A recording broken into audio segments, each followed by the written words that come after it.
എന്താ എല്ലാവരുടെയും വിശേഷം? സുഖമല്ലേ? എല്ലാം ശരിയാകും. നമുക്കൊന്നൊരു അടിപൊളി സ്റ്റോറി കേൾക്കാം. എല്ലാവരും ഒന്ന് ലൈക്ക് ചെയ്ത് കാണുക. കഥയുടെ തുടക്കത്തിൽ തന്നെ ആകാശമിഴിയിൽ നിന്ന് കായലിന് കുറുകെയുള്ള ഇരുമ്പുപാലം വളരെ സുന്ദരമായി കാണപ്പെട്ടു. അതിൻ്റെ ഇരുമ്പ് തൂണുകൾക്കിടയിലൂടെ ചിന്നിച്ചിതറി വെളിച്ചം വീശുന്ന സൂര്യൻ ഏതോ കോണിൽ താഴാൻ തയ്യാറായി നിൽക്കുകയായിരുന്നു. നഗരത്തിരക്കിൽ ചീറിപ്പായുന്ന വാഹനങ്ങൾ, റോഡിനിരുവശവും ഓഫീസ് വിട്ടും സാധനങ്ങൾ വാങ്ങിയും ഉടനെ തെളിയാൻ പോകുന്ന പച്ച വെളിച്ചത്തിനായി അക്ഷമരായി കാത്തു നിൽക്കുന്ന ഒരു പറ്റം ആളുകൾ. അവരെല്ലാവരും മാസ്ക് ധരിച്ചിരുന്നു. ആൾക്കൂട്ടത്തിൻ്റെ നടുവിൽ മാസ്ക് വെച്ച് തോളിൽ ബാഗും തൂക്കി നിലത്തേക്ക് നോക്കി നിൽക്കുകയായിരുന്നു അയാൾ. അയാൾക്ക് തൊട്ടടുത്തായി ഒരു പറ്റം ചെറുപ്പക്കാർ അയാളെ പരിഹസിച്ച് ചിരിക്കുന്നുണ്ടായിരുന്നു. ആ മനുഷ്യൻ്റെ കാലുകൾ അതിവേഗം ചലിക്കാനായി തരിച്ച് നിലത്തുറയ്ക്കാതെ വിറയ്ക്കുകയായിരുന്നു.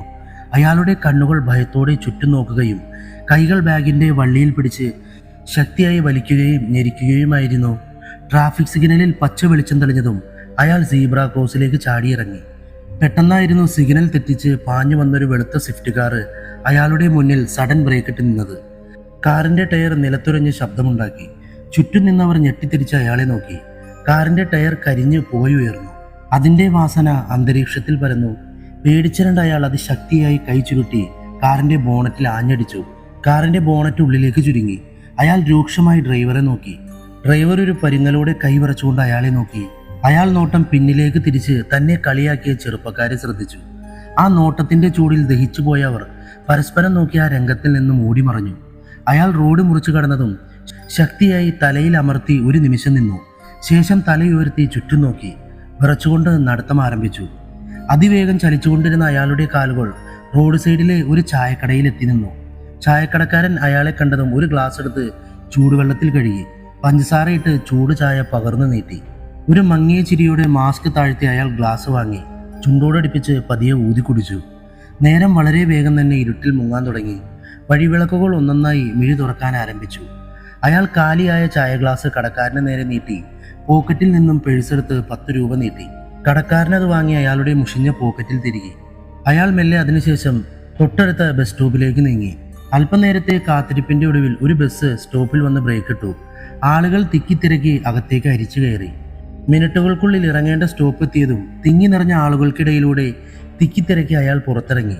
മാസ്ക് വെച്ച അനേകം ആളുകൾ തിങ്ങി നിൽക്കുന്ന വഴിയിലൂടെ ചുവന്ന അക്ഷരത്തിൽ ബിവറേജ് എന്നെഴുതിയ 2 നില കെട്ടിടത്തിലേക്ക് പ്രവേശിച്ചു. അതിൻ്റെ പ്രീമിയം കൗണ്ടറിൽ നന്നേ തിരക്ക് കുറവായിരുന്നു. അയാളുടെ മുഖം കണ്ടതും കൗണ്ടർ ബോയ് ഒരു കുപ്പി മദ്യമെടുത്ത് പൊതിഞ്ഞ് ബില്ലടിച്ച് നീട്ടി. മദ്യം വാങ്ങി നടത്തം ആരംഭിച്ച അയാൾ തൊട്ടടുത്തുള്ള അപ്പാർട്ട്മെന്റിലേക്ക് പ്രവേശിച്ചു. ഒറ്റ നോട്ടത്തിൽ തന്നെ പഴക്കം തോന്നിച്ച ആ കെട്ടിടത്തിൽ ഏറിയ പങ്കും മിഡിൽ ക്ലാസ് കുടുംബങ്ങളായിരുന്നു. പേരിന് മാത്രം വൃത്തിയുള്ള കോറിഡോറും അങ്ങിങ്ങായി ചിതറിക്കിടക്കുന്ന വേസ്റ്റുകളും 10 നിലയിൽ തലയുയർത്തി നിൽക്കുന്ന അപ്പാർട്ട്മെന്റിന്റെ സ്വഭാവം വിളിച്ചോതുന്നതായിരുന്നു. അയാൾ ലിഫ്റ്റിൽ കയറി 8ാം നിലയിലെ 14-6 എന്നെഴുതിയ റൂമിന്റെ മുന്നിലെത്തി. ബാഗിൽ നിന്നും താക്കോലെടുത്ത് ലോക്കിൽ തിരികെ തിരിച്ചു. അടുക്കും ചിട്ടയോടും വച്ചിരുന്ന ആ മുറിയിലേക്ക് കയറിയതും അയാൾക്കല്പം ആശ്വാസം തോന്നി. വിശാലമായ ഡൈനിങ് ഹാളും കിടപ്പുമുറിയും ഒരു കിച്ചണും ഹാളിൽ നിന്നും ഒരു മൂലയിൽ പണി കഴിപ്പിച്ച ബാത്റൂമും അടങ്ങുന്നതായിരുന്നു ആ ഫ്ലാറ്റ്. കൂട്ടത്തിൽ നഗരത്തിലേക്ക് മിഴി തുറക്കുന്ന ഇടുങ്ങിയ ഒരു ബാൽക്കണി കൂടി ആ ഫ്ലാറ്റിന് സ്വന്തമായി ഉണ്ടായിരുന്നു. അയാൾ കയ്യിലെ ബാഗ് സോഫയിലേക്കിട്ട് ഫ്രിഡ്ജിൽ നിന്നും ഒരു കുപ്പി വെള്ളമെടുത്തു. ഫാനിന്റെ സ്വിച്ച് ഓണാക്കി ഫുൾ സ്പീഡിലിട്ട് സോഫയിൽ ചാരിയിരുന്ന് കണ്ണുകളടച്ച് വിശ്രമിച്ചു. അല്പനേരത്തെ ആലോചനയ്ക്ക് ശേഷം അയാൾ എണീറ്റ് കുളിച്ച് അടുക്കളയിൽ കയറി ഭക്ഷണം പാകം ചെയ്ത് കഴിച്ചു. നേരം 8 മണി കഴിഞ്ഞതും മദ്യക്കുപ്പിയുടെ മൂടി തുറക്കപ്പെട്ടു. ടിവിയിൽ ചാനൽ മാറ്റിക്കൊണ്ട് ഓരോ സിപ്പുകൾ വീതം നുകർന്നപ്പോൾ പതിയെ ഉറക്കത്തിലേക്ക് വീണു. മദ്യപിച്ച് ലെക്ക് കെട്ടുറങ്ങിയ അയാളുടെ കയ്യിൽ നിന്നും ചോര കുടിച്ച് വയറു വീർത്തൊരു കൊതുക് ചർമ്മത്തിൽ ആഴ്ത്തിയ കൊമ്പ് വലിച്ചൂരി ബാൽക്കണിയിലൂടെ പുറത്തേക്ക് പാറി. വയറിന്റെ ഭാരം കൊണ്ടോ കാറ്റിന്റെ വേഗത കൊണ്ടോ ആ പ്രാണി നിലയില്ലാ കയത്തിൽ മുങ്ങിയ പോലെ താളം കിട്ടാതെ മുന്നോട്ട് പറന്നു. മറുതലയിലെ സമാനമായ കെട്ടിടത്തിന്റെ ജനാലിലൂടെ അകത്തേക്ക് കയറിയ ആ ജീവി മറ്റൊരു ചർമ്മത്തിൽ ഇരിപ്പുറപ്പിച്ചു. ഉടനെ അതിന്റെ ദേഹത്തേക്ക് പതിച്ച ഭീകരമായ കൈ ആ പ്രാണിയുടെ ജീവനെടുത്തു.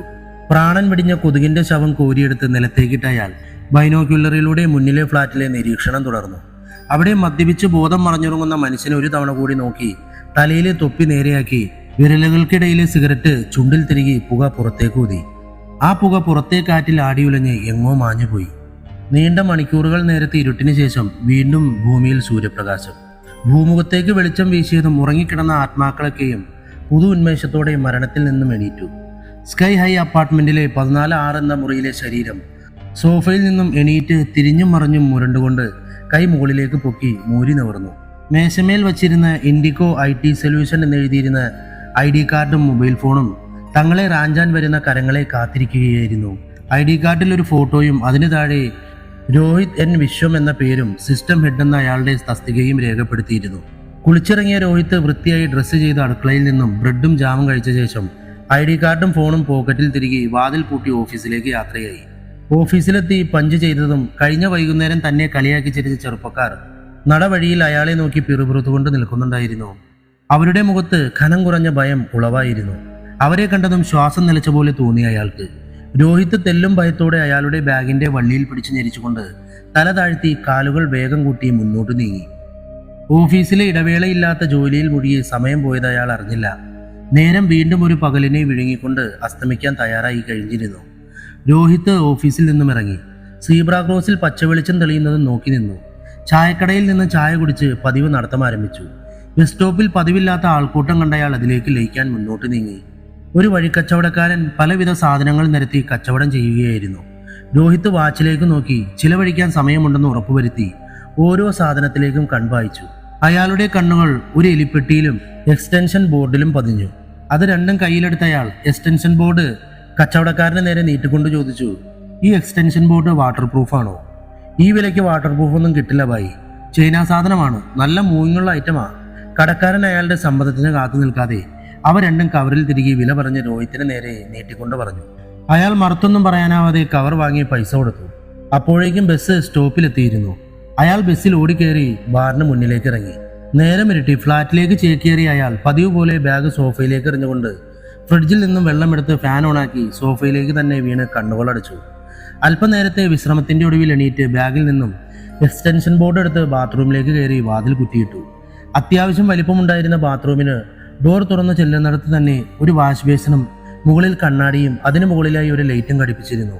തൊട്ടടുത്തായി തന്നെ shaving set, shampoo, first aid kit എന്ന് തുടങ്ങിയ പലവിധ സൗന്ദര്യവർദ്ധക വസ്തുക്കൾ സൂക്ഷിച്ചിരുന്ന ഒരു ക്യാബിനറ്റും ഉണ്ടായിരുന്നു. ടൈൽസ് പാകിയ നിലത്ത് വെള്ള നിറത്തിലുള്ള ക്ലോസറ്റും അതിനടുത്തായി ഷവറോട് കൂടിയ ഒരു പൈപ്പ് സെറ്റും പൈപ്പിന് താഴെ ചുവന്ന നിറത്തിലുള്ള ബക്കറ്റും കപ്പും വച്ചിരുന്നു. അങ്ങിങ്ങായി ചില മദ്യക്കുപ്പികളും നിരന്നു കിടന്നിരുന്നു. രോഹിത് എക്സ്റ്റൻഷൻ ബോർഡ് സ്ഥിരമായി പതിപ്പിച്ചു വയ്ക്കാൻ സ്ക്രൂവും സ്ക്രൂ ഡ്രൈവറും പരതി നടന്നു. അത് കിട്ടാതിരുന്നതിനാൽ താൽക്കാലികമായി എക്സ്റ്റൻഷൻ ബോർഡ് ക്യാബിന് മുകളിൽ വെച്ചുകൊണ്ട് വയർ പ്ലഗ് പോയിന്റിൽ കുത്തി സ്വിച്ച് ഓണാക്കി. ബോർഡിൽ ചുവന്ന വെളിച്ചം തെളിഞ്ഞു. അയാൾ ട്രിമ്മറിന്റെ വയർ കണക്ട് ചെയ്തുകൊണ്ട് ക്യാബിനിൽ വെച്ചു. അല്പനേരം കണ്ണാടിയിൽ നോക്കി കുറ്റിത്താടിയിൽ തടവി നിന്നയാൾ ഡ്രസ്സ് ഊരി ഷവറിന് ചുവട്ടിൽ നിന്ന് കുളിച്ച് നഗ്നനായി പുറത്തേക്കിറങ്ങി. കിടപ്പുമുറിയിൽ നിന്നും കൈയില്ലാത്ത ബനിയനും നിക്കറും ധരിച്ച് അടുക്കളയിൽ കയറി ഭക്ഷണം പാകം ചെയ്തു. സമയം 9 മണിയായതും ടേബിളിൽ മദ്യവും ഗ്ലാസും നിരന്നു. TV ഓണാക്കപ്പെട്ടു. TVയിൽ മ്യൂസിക് വീഡിയോകൾ ഒന്നൊന്നായി വലിയ ശബ്ദത്തിൽ പാടിക്കൊണ്ടേയിരുന്നു. ഗ്ലാസ് ഒഴിയുന്നതും മദ്യം നിറച്ചയാൾ അകത്താക്കിക്കൊണ്ടേയിരുന്നു. സമയം പതിയെ നീങ്ങിയതും നിലത്തുറച്ചു നിൽക്കാനാകാത്ത വിധം മദ്യലഹരിയിൽ കീഴ്പ്പെട്ടിരുന്നു അയാൾ. രോഹിത് കുപ്പി മുകളിലേക്ക് പൊക്കി പെഗിന്റെ എണ്ണം നോക്കി വളരെ പ്രയാസപ്പെട്ട് സോഫയിൽ കൈകുത്തി എണീറ്റു. മദ്യക്കുപ്പി കക്ഷത്തിൽ വെച്ചുകൊണ്ട് ബാത്റൂമിലേക്ക് നടന്നു. ബാത്റൂമിൽ കയറി കതകടച്ച് താഴിട്ട രോഹിത് ബക്കറ്റിലേക്ക് വെള്ളം തുറന്നു വെച്ചു. നിക്കർ താഴ്ത്തി ക്ലോസറ്റിലേക്ക് മൂത്രമൊഴിച്ച് വാഷ് ബേസിന് മുന്നിൽ നിന്ന് കണ്ണാടിയിലേക്ക് രൂക്ഷമായി നോക്കി കള്ളുമോന്തി. ബക്കറ്റിൽ വെള്ളം നിറഞ്ഞ് പുറത്തേക്ക് ഒഴുകാൻ തുടങ്ങി. വെള്ളം അയാളുടെ കാലിന് താഴെയായി തളം കെട്ടി. അയാളുടെ കാലുകൾ നിലത്തുറയ്ക്കാതെ ആടുകയായിരുന്നു. പെട്ടെന്ന് അയാളുടെ ഇടത്തേക്കാൾ വെള്ളത്തിൽ തിന്നി. നിലവിട്ട അയാളുടെ ശരീരം പിന്നോട്ടാഞ്ഞു. കയ്യിലിരുന്ന മദ്യക്കുപ്പി വായുവിൽ തെറിച്ചു. കാല് തട്ടി നിലത്ത് കിടന്നിരുന്ന മറ്റൊരു മദ്യക്കുപ്പി ഉരുണ്ടു നീങ്ങി. അയാളുടെ കൈ ക്യാബിനിൽ പിടുത്തമിട്ടു. മദ്യം കീഴടക്കിയ ആ ദേഹം എവിടെയും താങ്ങാനാവാതെ ശക്തിയായി നിലത്തേക്ക് പതിച്ചു. തലയുടെ പിൻവശം വലിയ ശബ്ദത്തോടെ ടൈലിലിടിച്ചു. മദ്യക്കുപ്പി പൊട്ടിച്ചിതറി 100 കഷ്ണങ്ങളായി അങ്ങും ഇങ്ങും തെറിച്ചു. രോഹിത്തിന്റെ കണ്ണുകൾ കുലുങ്ങി. തലയുടെ അടിയിൽ നിന്ന് ചുവന്ന ദ്രാവകം വെള്ള ടൈലിൽ പരന്നു. അത് വെള്ളത്തിൽ അലിഞ്ഞ് നേർത്തതായി പുറത്തേക്കൊഴുകി. ബക്കറ്റിലെ വെള്ളം അപ്പോഴും വമ്പിച്ച ആവശ്യത്തോടെ പുറത്തേക്കൊഴുകി. മുകളിലെ ബൾബ് മിന്നി കത്തിക്കൊണ്ടിരുന്നു. മേലേക്ക് നോക്കിക്കിടന്ന അയാളുടെ കണ്ണുകൾ ഇരുട്ട് പടർന്നു. അവ പതിയെ മൂടപ്പെട്ടു. ബാത്റൂമിലെ വെളിച്ചം മിന്നിയും തെളിഞ്ഞും കത്തിക്കൊണ്ടിരുന്നു. ബക്കറ്റിലെ വെള്ളം ശക്തിയായി പുറത്തേക്ക് പ്രവഹിച്ചുകൊണ്ടിരിക്കുകയാണ്. അത് അയാളുടെ തലയ്ക്കടിയിലൂടെ ഒഴുകി കിനിഞ്ഞിറങ്ങുന്ന രക്തത്തെയും വഹിച്ച് കറുത്ത കയത്തിലേക്ക് വീണൊഴുകി. രോഹിത് പതിയെ കണ്ണു തുറന്നു. ഒരു നിമിഷം നടന്നതെന്താണെന്ന് മനസ്സിലാകാതെ അയാൾ മുകളിലെ ബൾബിലേക്ക് തന്നെ മിഴി വായിച്ചു. പതിയെ ബോധം തിരിച്ചെടുത്ത അയാൾ കൈപ്പത്തി കൊണ്ട് വെള്ളം തെറിച്ച് അസ്വസ്ഥമായ മുഖം തുടച്ചു. പെട്ടെന്നായിരുന്നു തലയുടെ പിറകിൽ ശക്തമായ വേദന അനുഭവപ്പെട്ടത്. രോഹിത് തല ചെറുതായി പൊക്കി കൈ പിന്നിലേക്ക് എത്തിച്ച് തൊട്ടുനോക്കി. ഒരു നീറ്റലോടെ അയാൾ കണ്ണുകൾ മുറുക്കി അടച്ചു. പതിയെ അയാൾ കൈ മുഖത്തിന് മുമ്പിലായി പിടിച്ചു. കയ്യിൽ പതിഞ്ഞ രക്തം കണ്ടതും അയാളുടെ കൃഷ്ണമണി വിടർന്നു. അവ അതിവേഗം ചലിച്ചു. രോഹിത് ഒരിക്കൽ കൂടി കൈ പിന്നിലേക്ക് എത്തിച്ചു. മുടിയിഴകളിൽ പരന്ന കൊഴുപ്പ് വിരലുകൾക്കിടയിൽ വഴുകുന്നുണ്ടായിരുന്നു.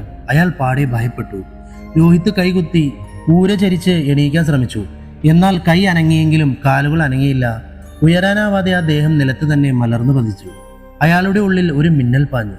കണ്ണുകൾ താളം തെറ്റി ചലിച്ചു. തലയ്ക്കുള്ളിൽ അമിതമായ ചൂടനുഭവപ്പെടുന്നു. രോഹിത് കൈ പതിയെ താഴേക്ക് ചലിപ്പിച്ചു. പെട്ടെന്നാണ് മുതുകിന് താഴെ എന്തോ വസ്തു കുടുങ്ങിക്കിടക്കുന്നതായി തിരിച്ചറിഞ്ഞത്. അയാൾ ആ വസ്തുവിൽ തൊട്ടുനോക്കിയതും അതൊരു ബിയർ ബോട്ടിലാണെന്ന് അയാൾ മനസ്സിലാക്കി. രോഹിത് പതിയെ ബോട്ടിൽ വലിച്ചു. എന്നാൽ കുപ്പി പുറത്തേക്ക് വലിക്കുന്നതിനോടൊപ്പം തന്നെ മുതുകിൽ കഠിനമായ വേദന തല പൊക്കുന്നതായി അയാൾക്ക് അനുഭവപ്പെട്ടു. രോഹിത് കണ്ണുകളടച്ച് സർവ്വശക്തിയിൽ ആ ബോട്ടിൽ പുറത്തേക്ക് വലിച്ചു. കുപ്പിയുടെ മുകളിൽ വിശ്രമിക്കുകയായിരുന്ന നട്ടെല്ല് നിലത്തേക്ക് പതിച്ചു. അതിനൊപ്പം എല്ല് നുറുങ്ങുന്ന ഭയപ്പെടുത്തുന്ന ശബ്ദവും പുറത്തേക്ക് തെറിച്ചു.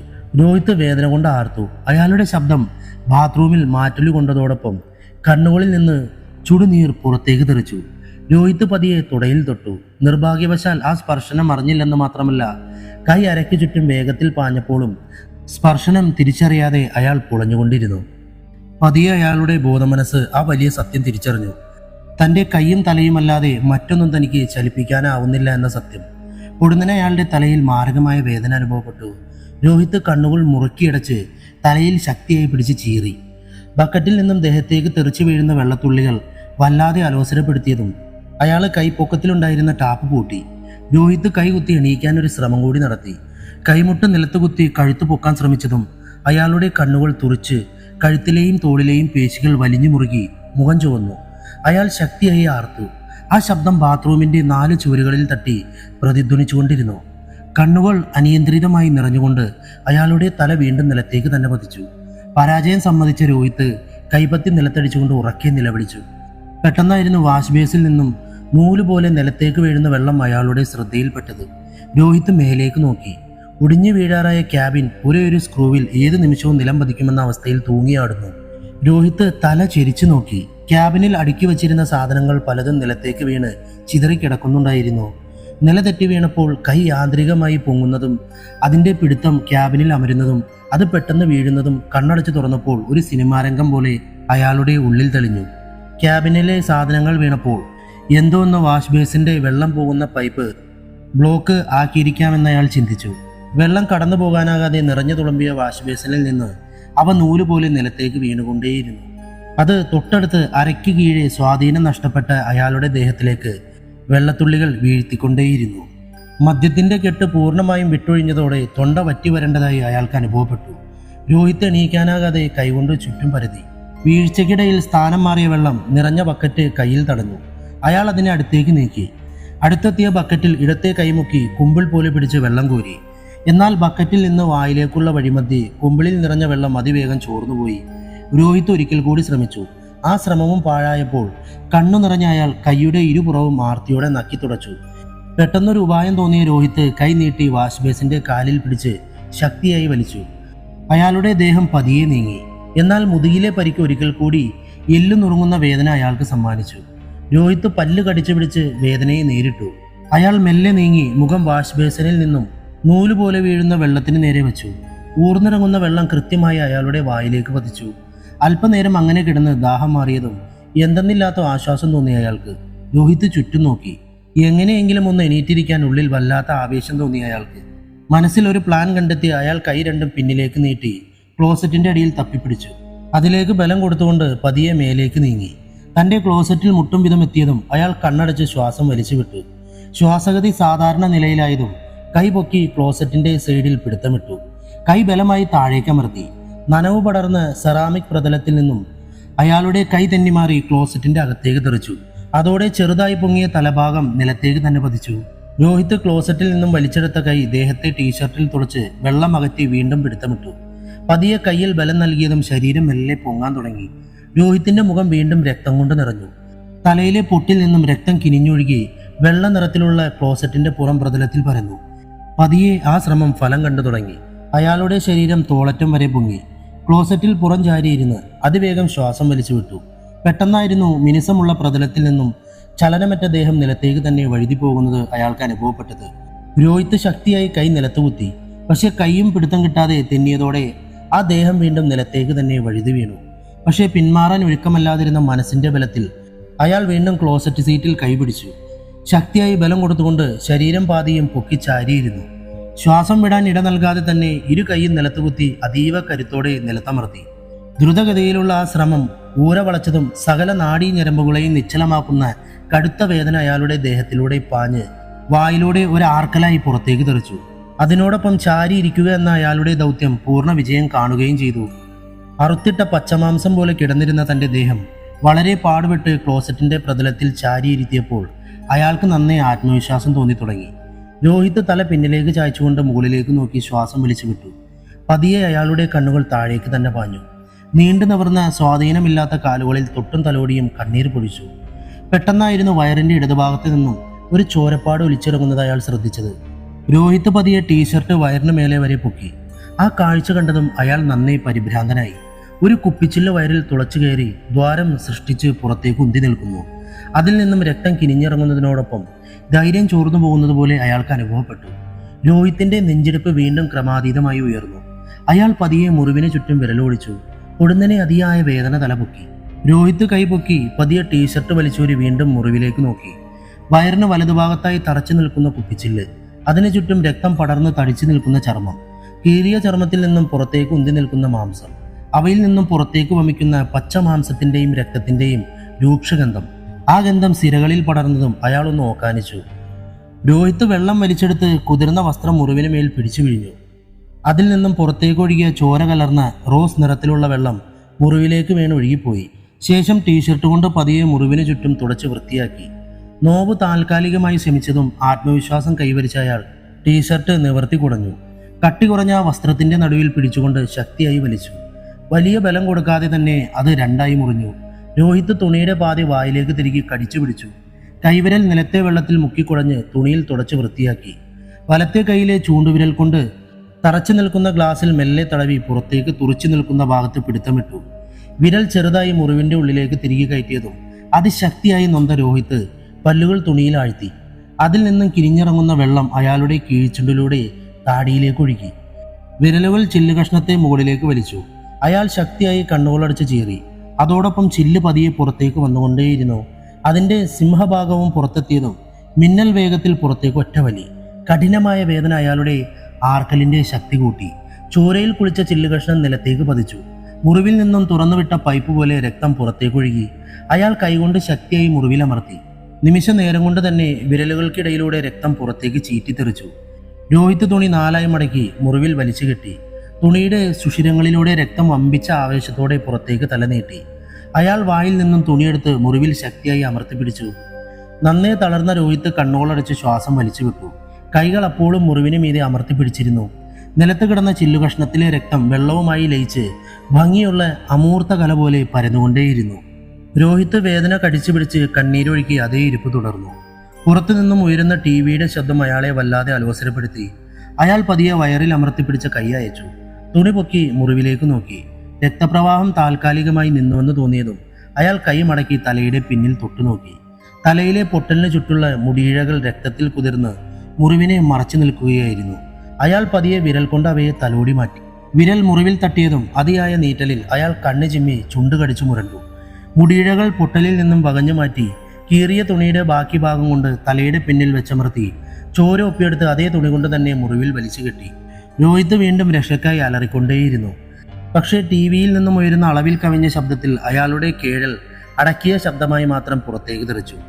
ഏറെ നേരമായുള്ള ഇരുത്തം അയാളുടെ മുതുകിലെ ക്ഷതത്തിൽ നിന്നും വേദനയെ വിളിച്ചുണർത്തി. രോഹിത് കൈകൊണ്ട് മുതുകിൽ തടവി. നട്ടലിന് മുകളിൽ വലിയൊരു മുഴ രൂപപ്പെട്ടിരിക്കുന്നു. അയാളുടെ വിരൽ അതിനു മേലെ ഒന്ന് അമർത്തിയതും വേദന കൊണ്ട് പൊളഞ്ഞ അയാൾ ഇരുന്ന ഇരിപ്പിൽ നിന്നും പൊങ്ങി നിവർന്നു. കഠിനമായ വേദനയിൽ രോഹിത് ഉറക്കെ കരഞ്ഞുകൊണ്ടേയിരുന്നു. പെട്ടെന്നായിരുന്നു ബാത്റൂമിന്റെ ജനാലിൽ വെച്ചിരുന്ന പാരച്ചൂട്ടിന്റെ ഒഴിഞ്ഞ എണ്ണ കുപ്പി നിലത്തേക്ക് പതിച്ചത്. രോഹിത് ഒരു ഞെട്ടലോടെ തല പിന്നോട്ട് തിരിച്ചു. നിലത്ത് വീണുരുളുന്ന എണ്ണക്കുപ്പി കണ്ടതും അയാളുടെ ദൃഷ്ടി മേലേക്കൂടി. ജനൽപ്പടിയിൽ ദിവസങ്ങളായി തന്റെ ഉറക്കം കെടുത്തുന്ന എലി അയാളെ നോക്കി തന്നെ നിൽക്കുകയായിരുന്നു. ഒരു നിമിഷം അനക്കമില്ലാതെ ആ രണ്ട് ജീവികളും ഇമ ചിമ്മാതെ തമ്മിൽ നോക്കി നിന്നു. അടുത്ത നിമിഷത്തിൽ ആ ജീവിയുടെ കണ്ണുകൾ അയാളിൽ നിന്നും വ്യതിചലിച്ച് മറ്റൊരു വസ്തുവിലേക്ക് ചേക്കേറി. രോഹിത് സംശയരൂപേണ കണ്ണ് പിൻവലിച്ചു, കഴുത്ത് തിരിച്ചു. ഒരു പല്ലി തൻ്റെ പൊട്ടി വീഴാറായ ക്യാബിനിന്റെ രണ്ടാമത്തെ അറയിൽ ഇരുന്നുകൊണ്ട് ഒരു പാറ്റയെ കാലിനടിയിൽ അടക്കി പിടിച്ചിരിക്കുകയായിരുന്നു. ആ രംഗം കണ്ടതും രോഹിത്തിന്റെ മസ്തിഷ്കത്തിൽ ഒരു ഞെട്ടൽ രൂപപ്പെട്ടു. അയാളുടെ കണ്ണുകൾ വീണ്ടും എലിയിലേക്ക് പാഞ്ഞു. എലി അപ്പോഴും പല്ലിയെ സൂക്ഷ്മമായി നിരീക്ഷിച്ചു കൊണ്ടിരിക്കുകയായിരുന്നു. അയാളുടെ കൃഷ്ണമണി ജനലിൽ നിന്നും ടൈൽസ് പതിച്ച ചുവരിലേക്ക് നീണ്ടു. പകുതി മാത്രം ടൈൽസ് പതിച്ച ശുചിമുറിയുടെ ടൈൽസിനെയും ചുവരിനെയും ബന്ധിപ്പിക്കുന്ന വരമ്പിലൂടെ അയാളുടെ കണ്ണുകൾ ചലിച്ചു. ആ പാത ചെന്നെത്തുന്നത് തൂങ്ങി നിൽക്കുന്ന ക്യാബിനിലേക്കായിരുന്നു. അയാൾ അലങ്കോലമായ ക്യാബിൻ ശ്രദ്ധിച്ചു. അതിനു മുകളിൽ താൻ കുറച്ചു മുന്നേ ഘടിപ്പിച്ച വില കുറഞ്ഞ എക്സ്റ്റൻഷൻ ബോർഡ് പാതിയും പുറത്തേക്കുന്തി ഒരനക്കം കൊണ്ട് നിലത്തേക്ക് പതിക്കാൻ തക്കം പാർത്ത് നിൽക്കുകയായിരുന്നു.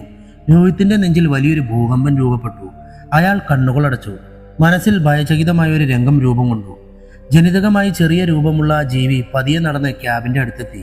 അതിന്റെ ഉള്ളിൽ തന്റെ ഇരയെ കണ്ട എലി ഒറ്റച്ചാട്ടത്തിന് ക്യാബിനിലേക്ക് കയറി. ക്യാബിൻ ചെറുതായി ഇളകിയതും മേലെ നിന്നും എക്സ്റ്റൻഷൻ ബോർഡ് നേരെ വാഷ് ബേസിനിൽ നിറഞ്ഞു നിൽക്കുന്ന വെള്ളത്തിലേക്ക് പതിച്ചു. എക്സ്റ്റൻഷനിൽ നിന്നും വൈദ്യുതി വെള്ളത്തിലൂടെ അതിവേഗം സഞ്ചരിച്ച് ഊർന്നു വീഴുന്ന വെള്ളത്തിലൂടെ ബാത്റൂമിന്റെ നനഞ്ഞ പ്രതലത്തിൽ പടർന്ന് അയാളുടെ ദേഹത്തേക്ക് പ്രവഹിച്ചു.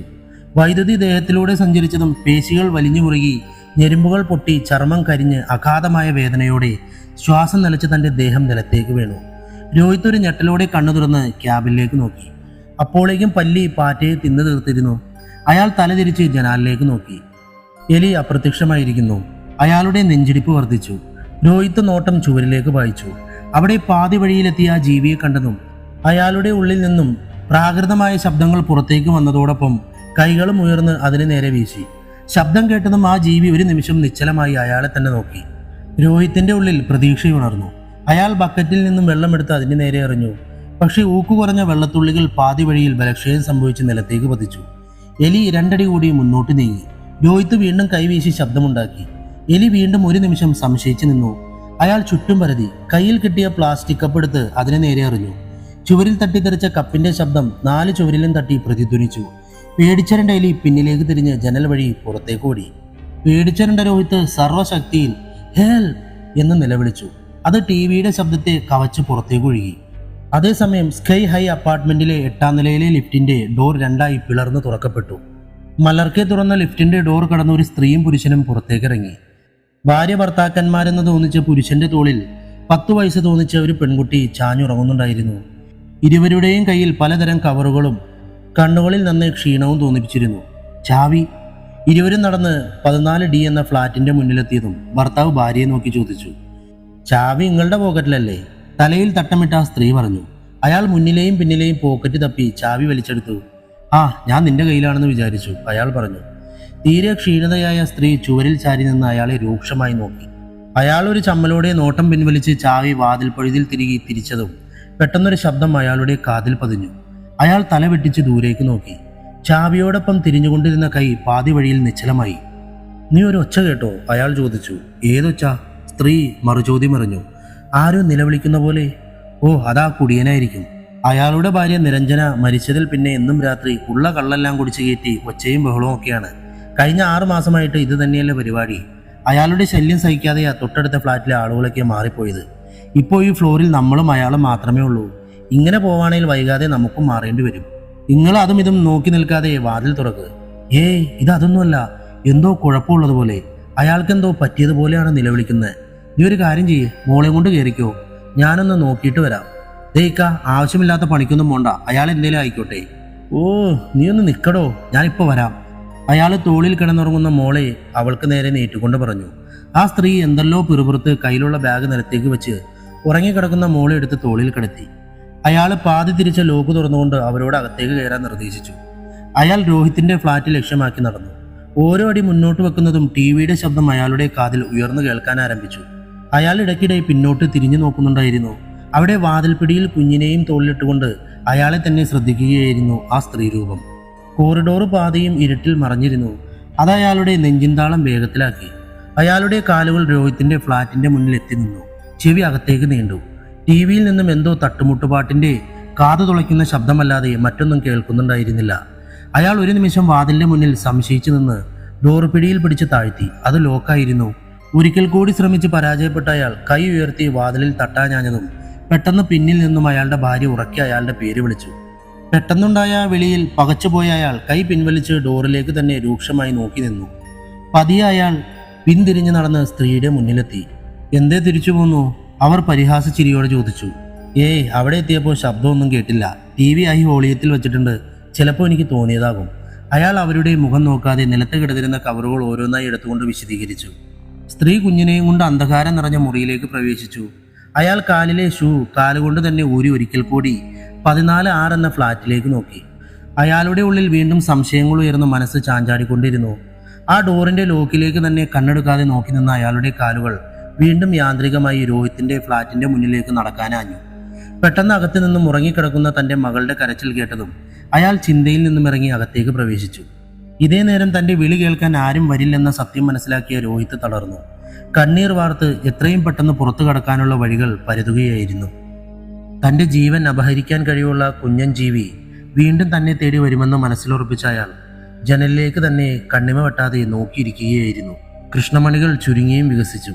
ചുണ്ടുകൾ വിറച്ചും കവിൾത്തടം ചുവന്നും ഏത് നിമിഷവും തന്റെ മുന്നിലേക്ക് കയറി വന്നേക്കാവുന്ന സമസ്യയെ നേരിടാൻ മനസ്സ് സജ്ജമാക്കിയിരുന്നു രോഹിത്. പെട്ടെന്നായിരുന്നു അയാൾക്ക് തല കറങ്ങുന്നത് പോലെ അനുഭവപ്പെട്ടത്.